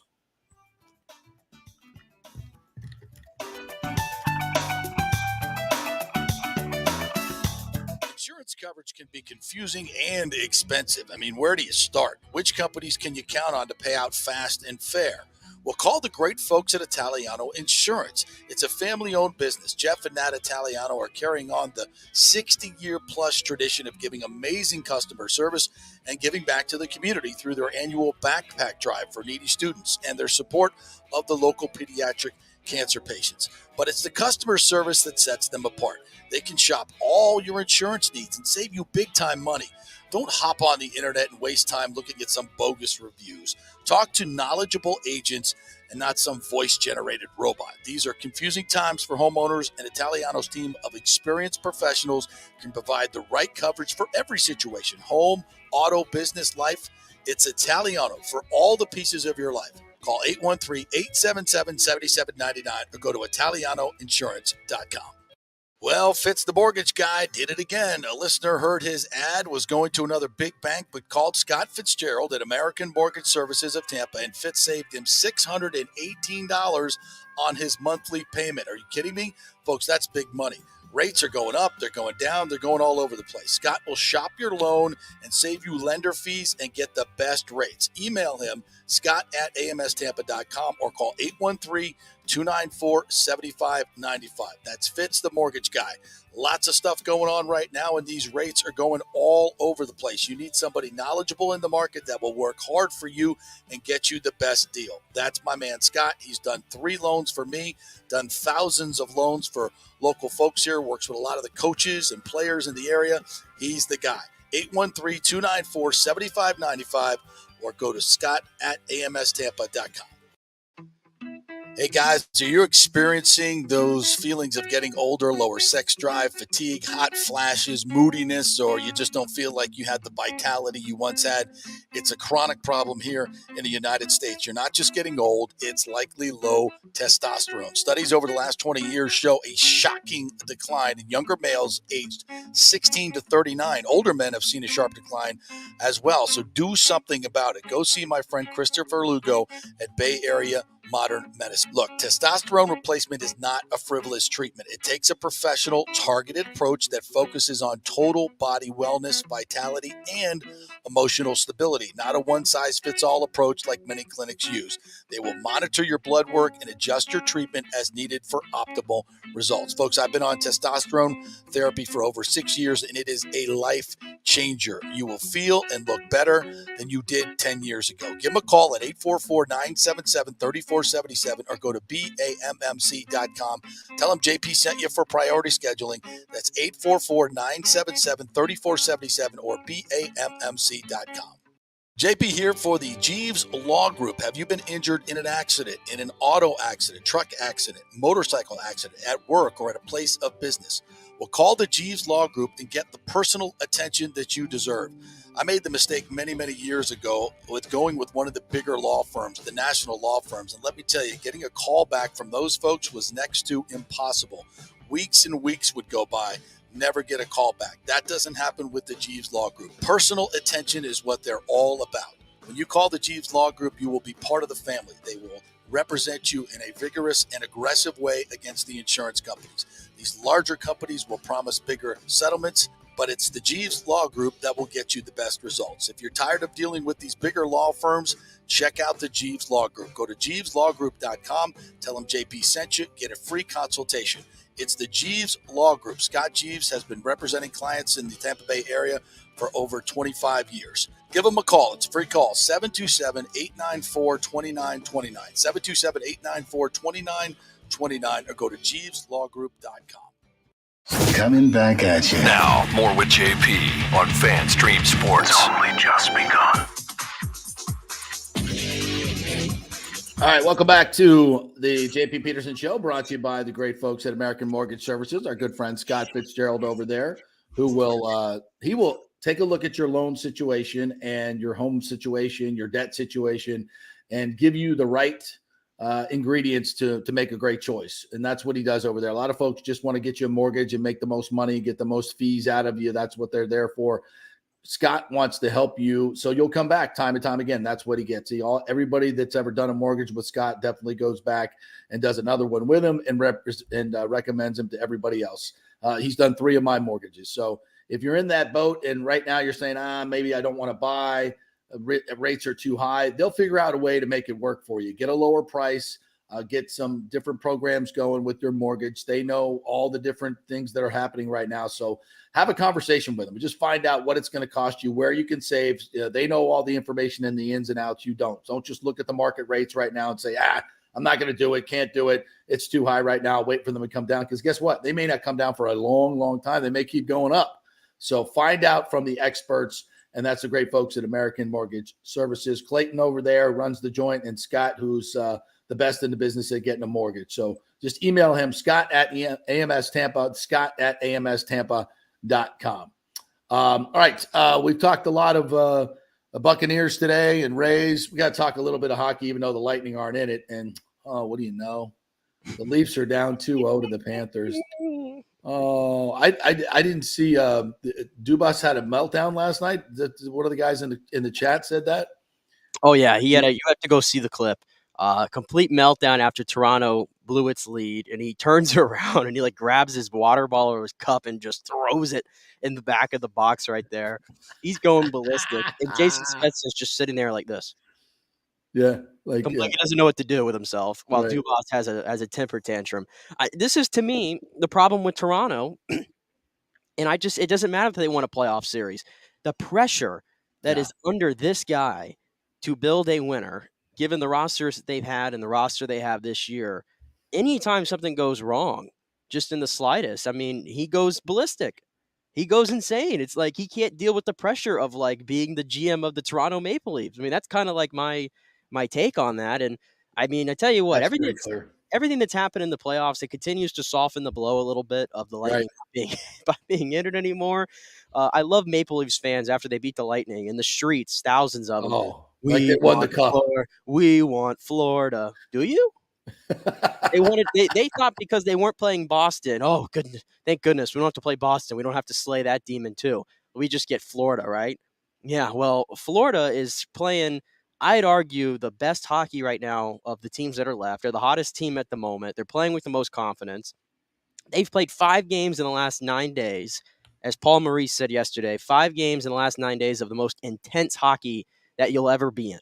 Right. And they have answered the call. 5 straight wins over the Bruins and the Maple Leafs. And they're proving why I said I think Florida is the team to come out of the East. I think they're the team to come out of the East, and now this series goes back to Florida. Toronto's got to come all the way back down here again. You already know that their confidence is probably shattered. And listen, they have not played that well in this playoffs. They haven't. They shouldn't have got through the first round. That's why we said it. They're not beating the Panthers. It's not surprising. Like it's weird because they have the talent and the skill to do it, but they're not playing a skill game this year. And that's what Vasilevsky said last year when they played him. It was a lot of skill that they were beating them on. They just had more skill than the Lightning, and the Lightning had to grind their way through it. And it was almost flip-flopped in that series. The Maple Leafs had to grind their way through it. And it's continued against Florida. Florida looks a lot faster. Matthew Tkachuk, you want to talk about impact of a new signing. Yeah. McDavid's going to win the MVP, but to me, that guy should probably come in right behind him, how important he's been. Carter Verhaeghe doing his thing, the former Bolt. Bobrovsky's found his confidence all of a sudden in the postseason. That's the big thing right there. Florida, to me, looks tough to beat in general right now. Well, and that being said, they still got outshot last night, 37-29. They got out face-off, I think, 70% to 30%. The Panthers did.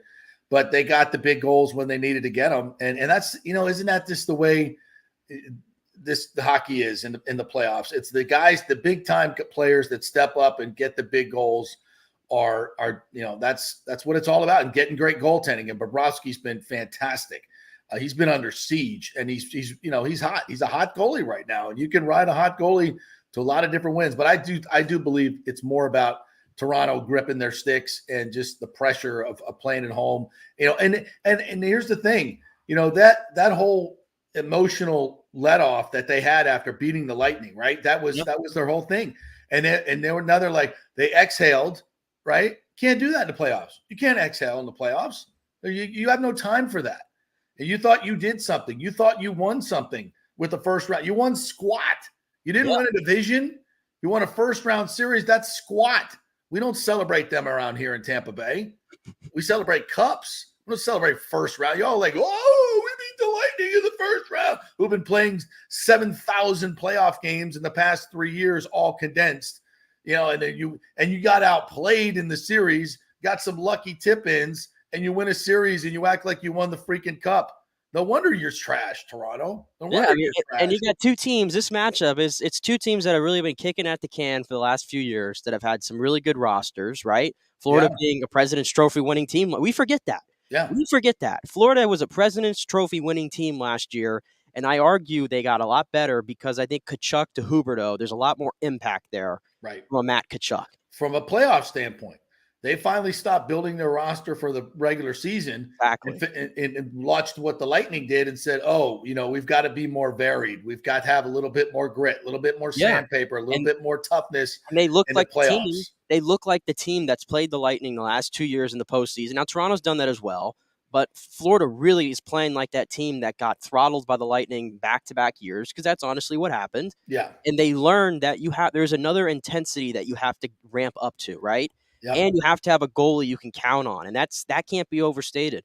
You have a hot goalie in the playoffs, like you said, you can ride that all the way to a cup final. How do I know that? St. Louis did it in 2019 with Jordan Bennington. Right. For crying out loud. I mean, that's just kind of how this goes. And it's not that Samsonov's is playing poor or anything. I mean, I don't think he was that bad yesterday. I mean, Toronto kind of let him down in front of him. And you have a 2-goal lead in the playoffs. I mean, you like to shut that down. Yeah. The Lightning definitely could tell you that one. You need to shut those down. And now Toronto's on the wrong swing of things. But, yeah, I don't get a good vibe from them. I love Florida. I like Paul Maurice. He's a coach that's been there, done that in this league for a long time.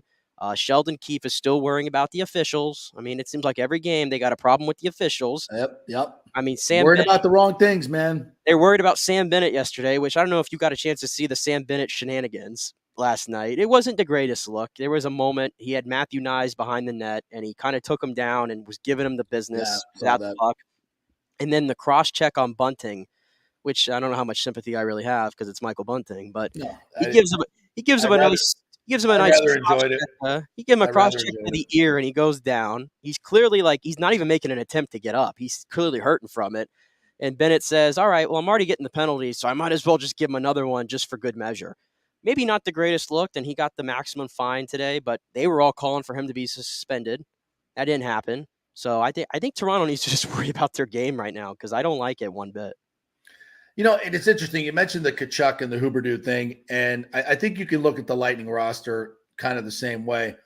And when you bring in guys like Coleman and some of the changes that they've made over the years, the Tanner Jeannots of the world, you get Barclay Goodrow comes to mind, Savard comes to mind.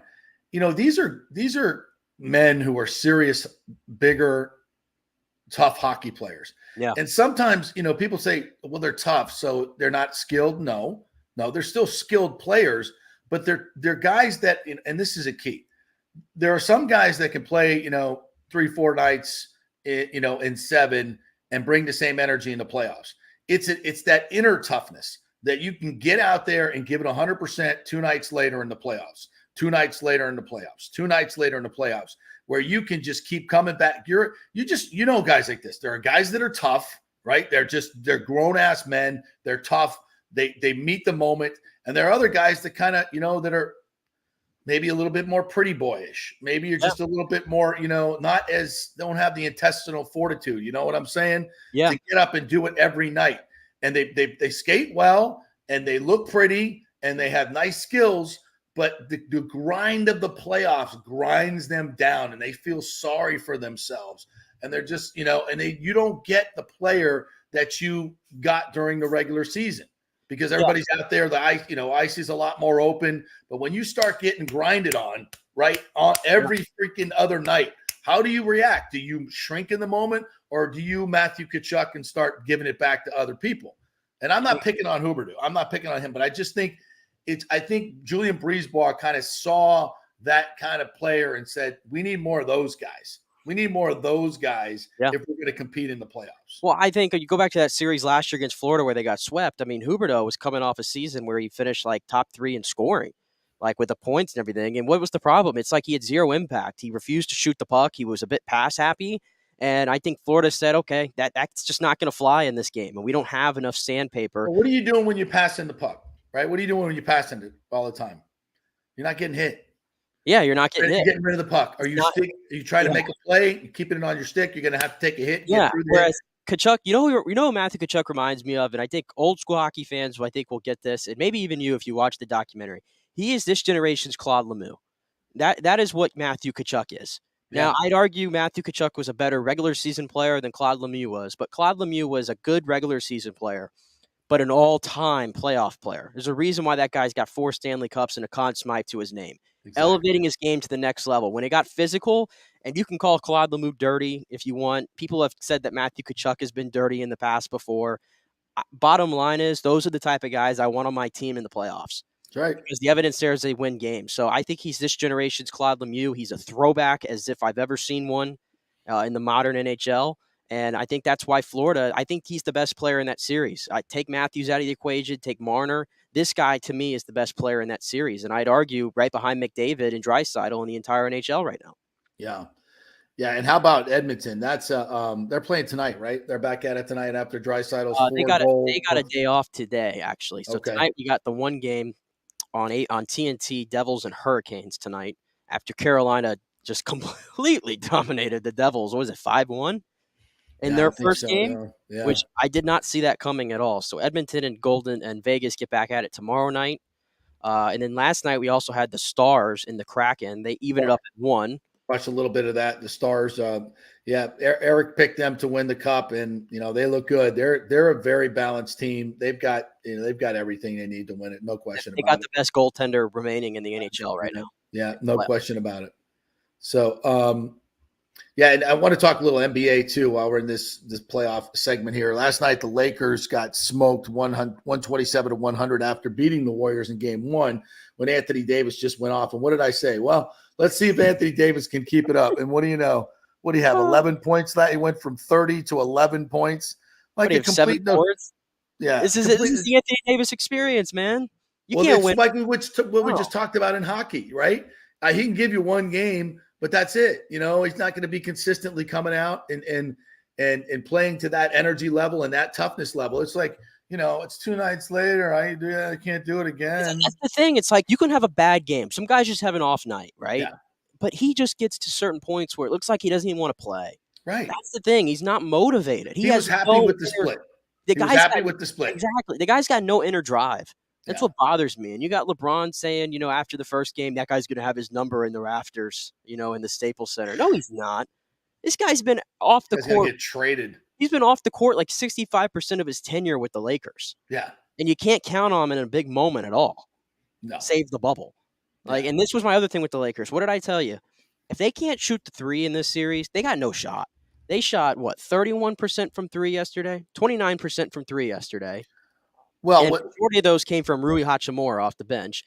The Warriors shot 50% from 3. Yeah, you're not going to beat them when they're shooting like that. But the reason they did is because LA did not play the defense, the perimeter defense that they played 2 nights before. They got their split and they were like, okay, we're happy with that. And that's what losers do, And they're not beating the Warriors. The Warriors have a championship mentality. The Lakers have a star mentality. And other than LeBron knows how to. LeBron's got to look AD in the eye and go, "But dude, where were you?" Yeah. And last night, one more point. In the first game, the Lakers had a 54-28 advantage in the paint. That was AD making himself known, and he's as big and as athletic as he is. He should be doing that every freaking game.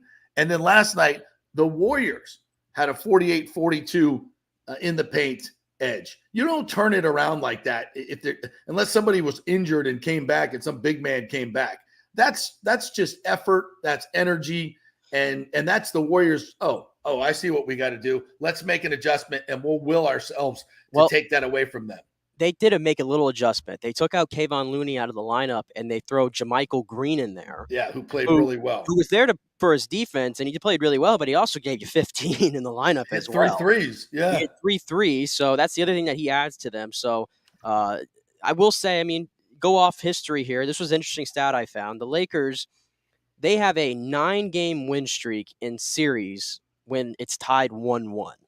So when it gets to 1-1, this team, and it's the longest streak in NBA history, by the way.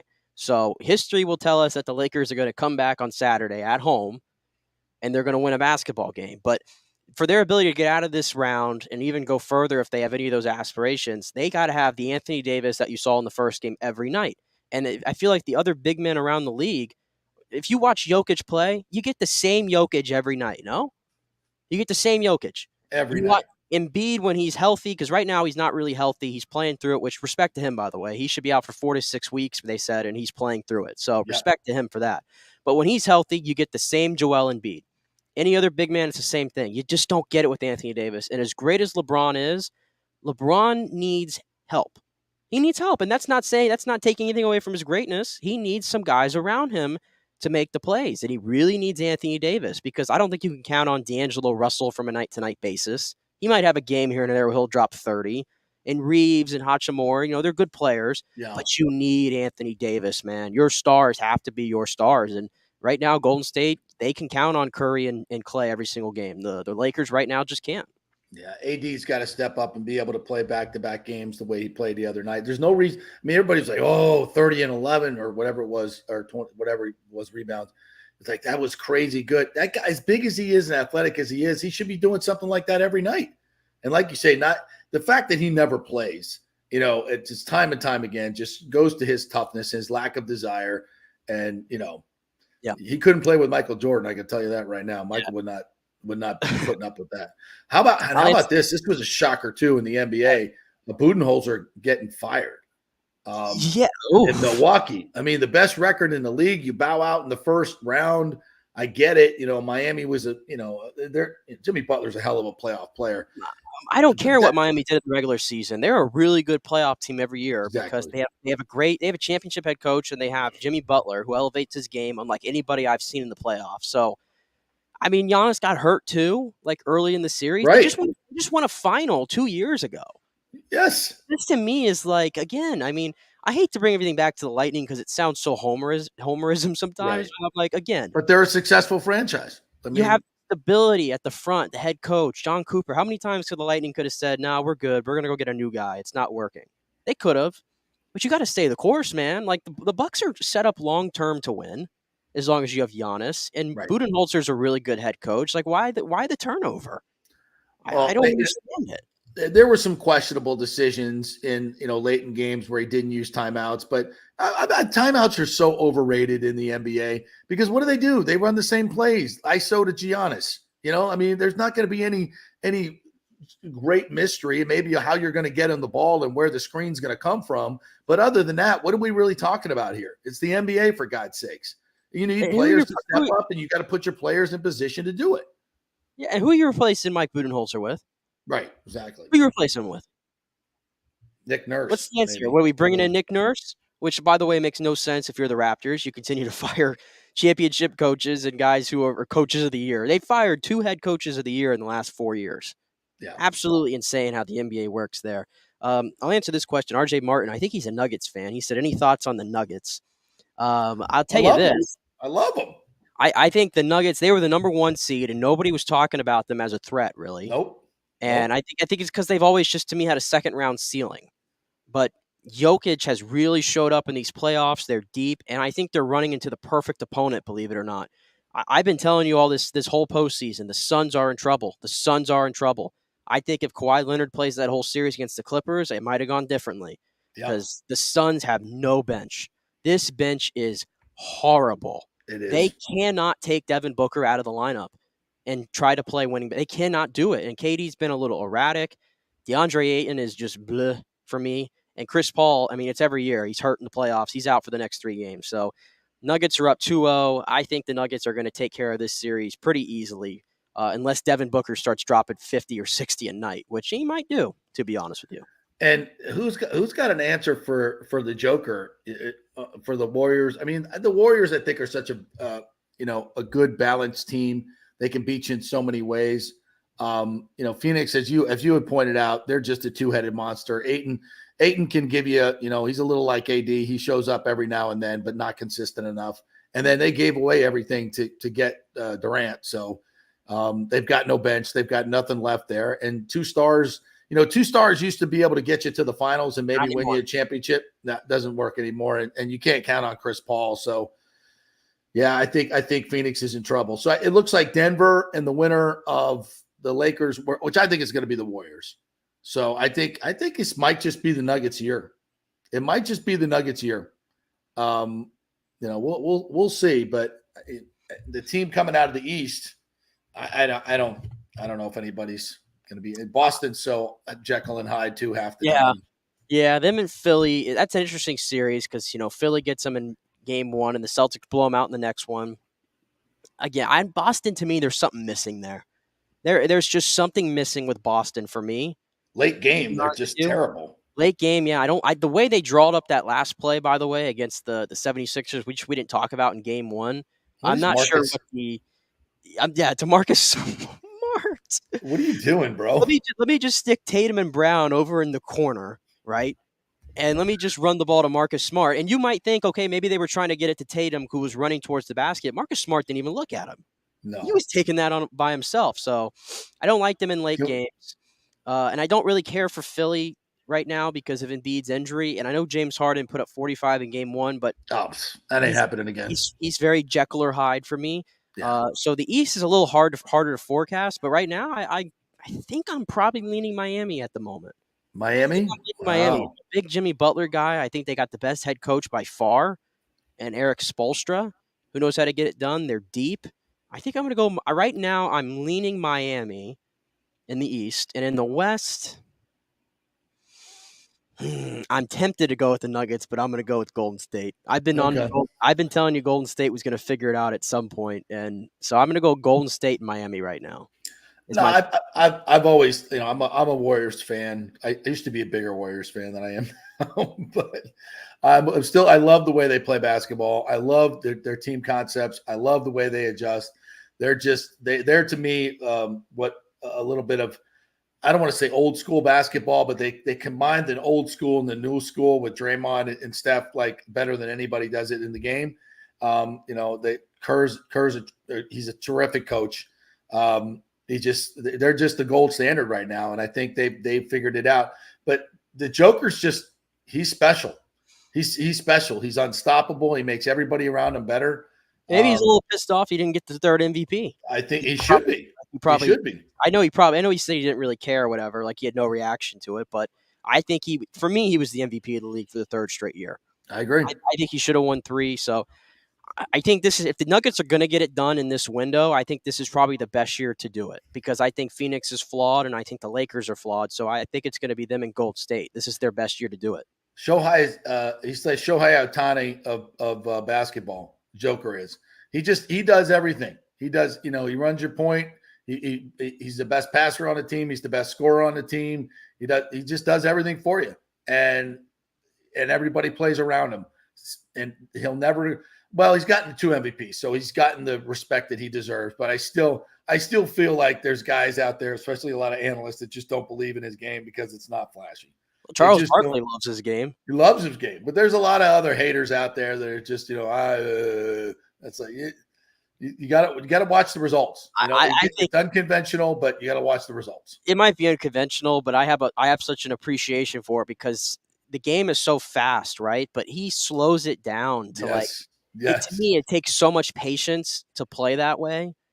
And I don't think that's for everyone. And maybe that's why there's kind of that, maybe that narrative out there about him that he's just boring and I don't like the way he plays. It's taking away from the game or whatever. Like, I got respect for it. He's one of one.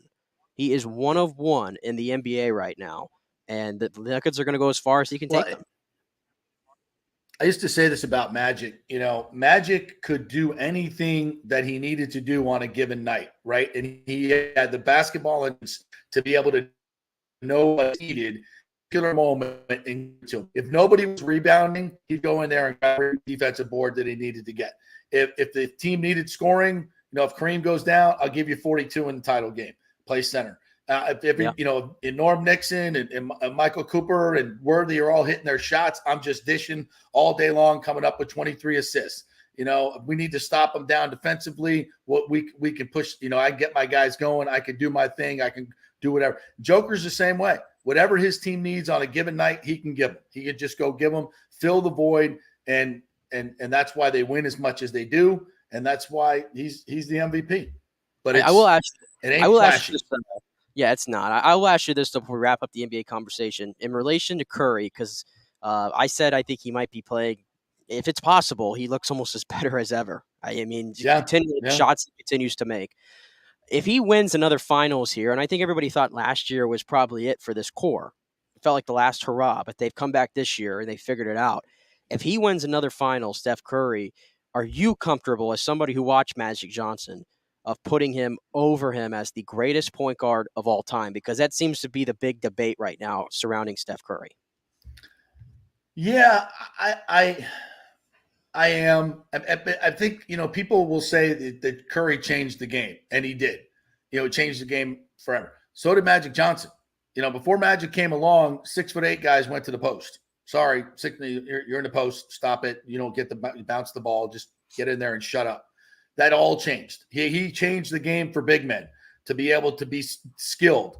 And I say be able to. I'm sure there were a lot of big men that could shoot and handle the ball back in the day. You never got the chance to. You just didn't, because nobody could do it until Magic came along. So it opened it up for all these other big guys to be, every one of these I'm trying to think of all. Look at Joel Embiid. Look at his game right now. Look at Kevin Durant. Kevin Durant came out around in the 60s, 70s, or even the 80s. They just stuck him in the post, and he'd have been a skinny guy in the post.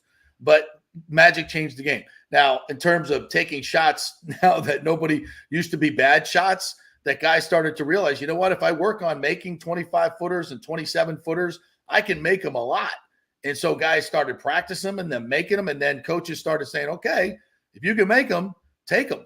And so he changed the game to open it up to three-point dominant game that it is today. So, and with the success that he's had and the fact that, you know, he's been able to overcome LeBron when, you know, LeBron, maybe the greatest player to ever play the game in those matchups. So this matchup matters, I think, for his legacy as well with LeBron. So, yeah, I'm comfortable with saying that. I'm comfortable with saying that because of is how many would Magic won what, 5 titles?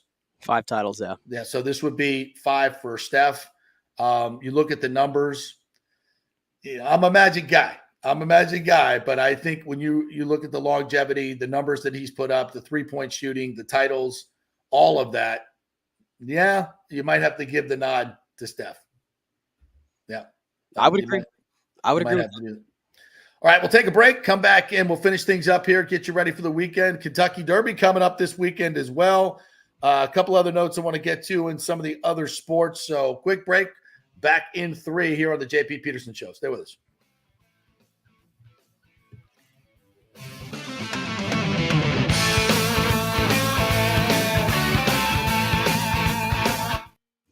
This is for all you guys who don't want to go to the gym and do 5,000 crunches. At Bay Area Modern Medical Center, you can get on the new True Body machine where you can reduce fat and tone up your muscle. It's like doing 54,000 crunches in just 15 minutes.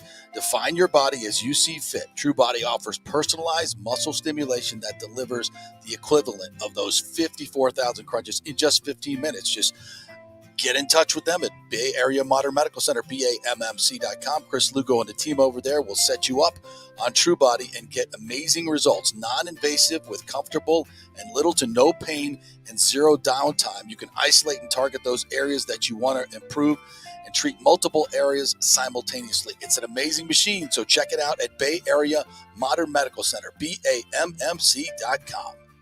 Well, Fitz the mortgage guy did it again. A listener heard his ad, was going to another big bank, but called Scott Fitzgerald at American Mortgage Services of Tampa, and Fitz saved him $618 on his monthly payment. Are you kidding me? Folks, that's big money.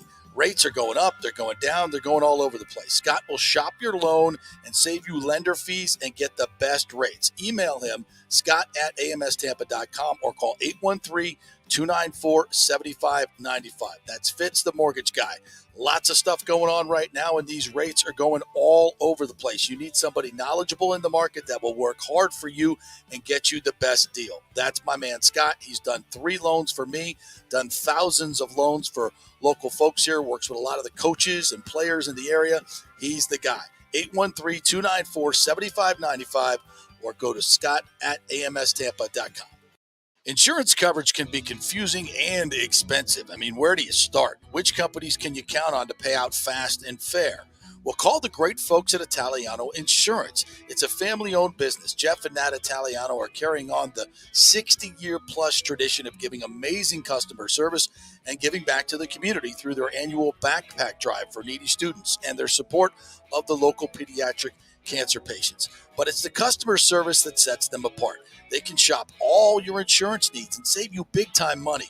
Don't hop on the internet and waste time looking at some bogus reviews. Talk to knowledgeable agents and not some voice-generated robot. These are confusing times for homeowners, and Italiano's team of experienced professionals can provide the right coverage for every situation: home, auto, business, life.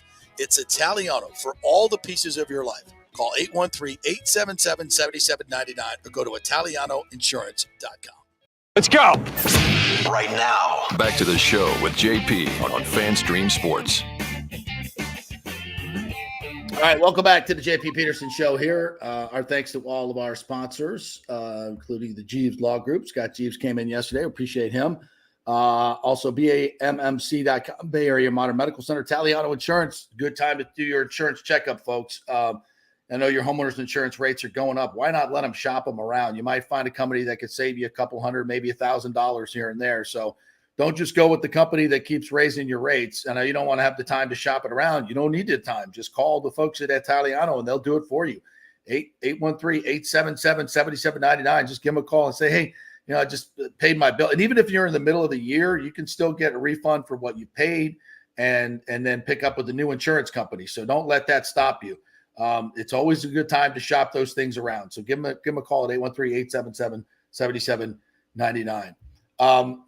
I was reading this story that just popped up on the Times website. It says Ray is not likely to do better anywhere else, says St. Pete Council. And this is just blowing my mind. Let me read the first part of this for you. It says, whatever St. Pete has offered to the Tampa Bay Rays to build a new ballpark, the city and elected officials won't share any details. It's a good deal, according to a consultant working for the city in Pinellas County. David Abrams, an investment banker at Inner Circle Sports, emphasized that belief in a text message to the St. Pete City Administrator Rob Gertis on April 7th. Not trying to fire you up, this is a quote, but the deal on the table before any enhancements that we spoke about last Thursday is a really good deal for them, it read. Not likely they're going to do better anywhere else. The text message was received in a public records request by Tampa Bay Times. The city has been purposefully tight-lipped, asking city council members to not share any updates they've received. City officials have avoided putting anything in writing or in emails to prevent creating public records. It's surprising to say the least, said city council member Lizette Hanowicz, hopefully I'm saying that right, about Abrams' text message. They asked us not to share conversations, and I'm respecting the process. If there is information out there, it has nothing to do with city council. Again, I asked this question, what are we doing here? Like, this is okay with everybody? We're gonna do a multi-billion-dollar deal here and investment in redeveloping the downtown Tropicana field site, and the Braves have asked all the city council members to be tight-lipped about it. I mean, again, we love this baseball team. We love what they're doing, and I'm not trying to get negative in any way. But how is this fiscally responsible by our government leaders? How is it responsible in any way to purposefully not have any conversations and skirt the sunshine laws that we have in this state? How is this okay? And they're bragging about it. And the city council member is getting angry when someone puts any public information about a deal that's going to be in the billions of dollars of taxpayer money. And they're just going to keep it all quiet until they vote on it. That's how this works. And everybody's okay with this.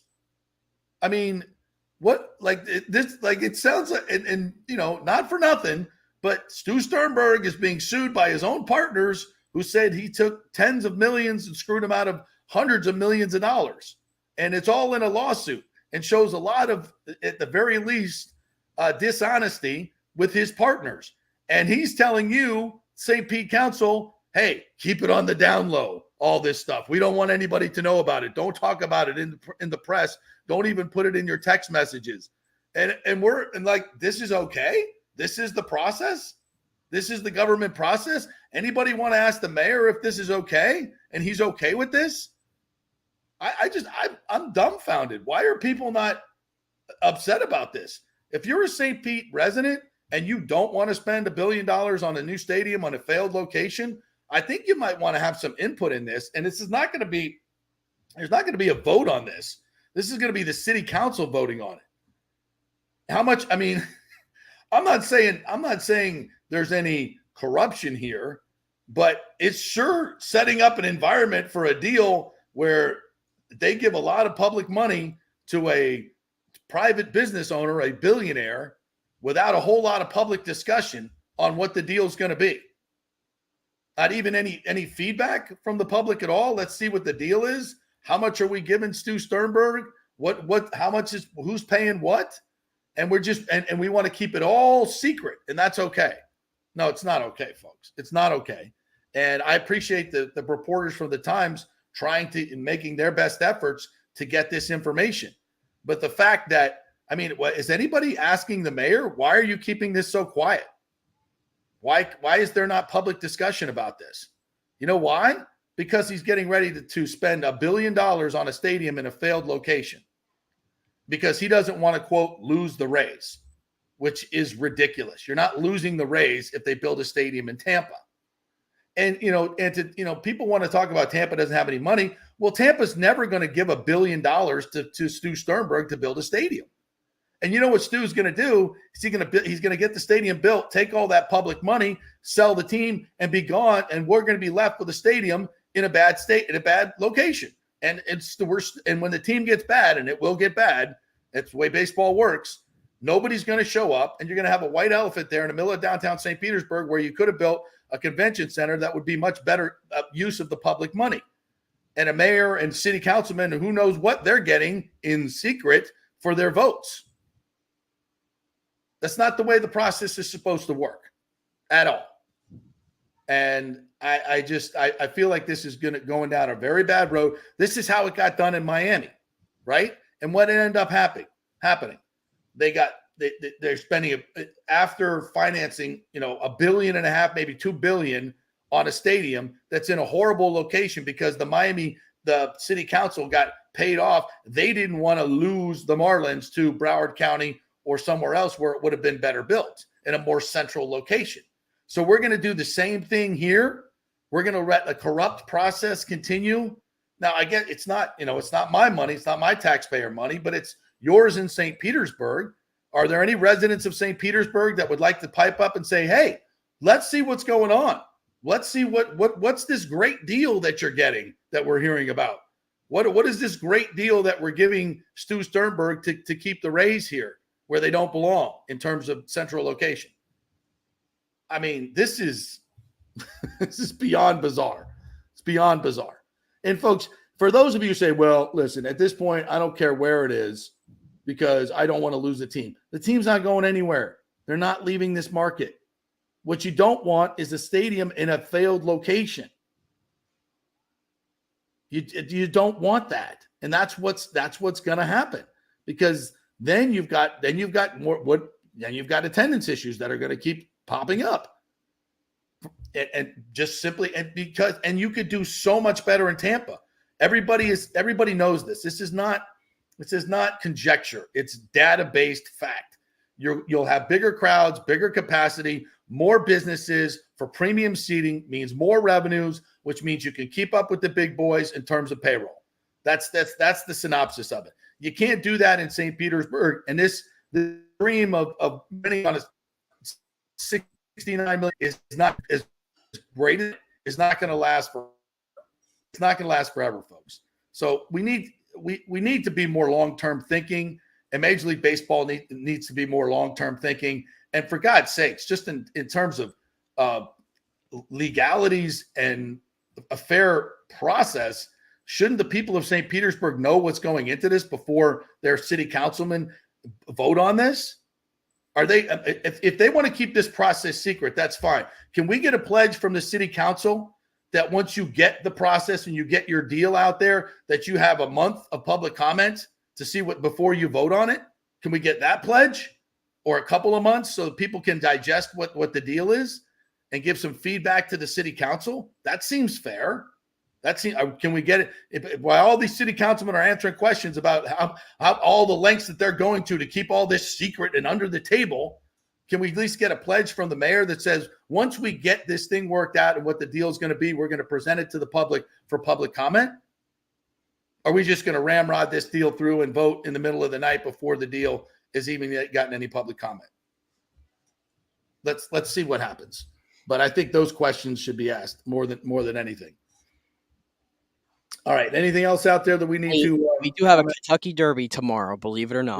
We do. Yes. I don't recall that ever being. I thought this was usually later in the month of May, but I guess it's early this month. I don't know.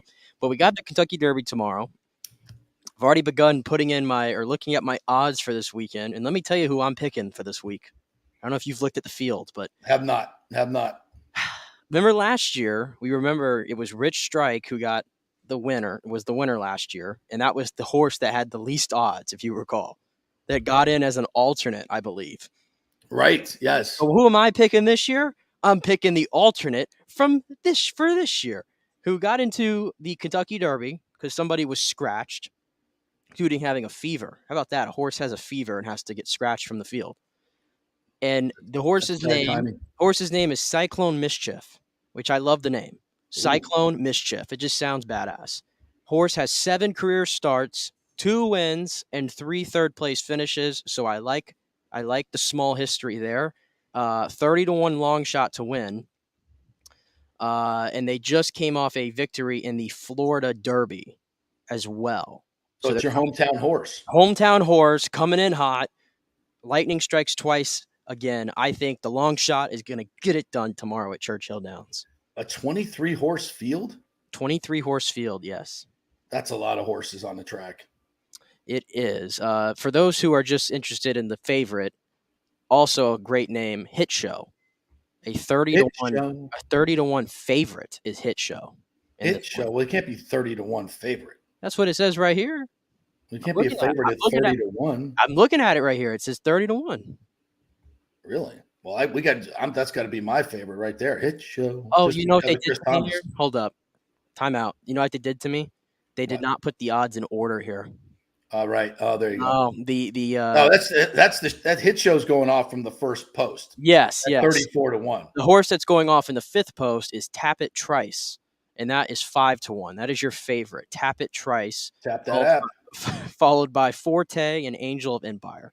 So there's your Kentucky Derby right there. Yeah, Hit Show just jumps right out at me. He's breaking from the rail, and it's just, I could just hear Chris Thomas singing it. Hit Show. Hit Show. Hit Show. Yes.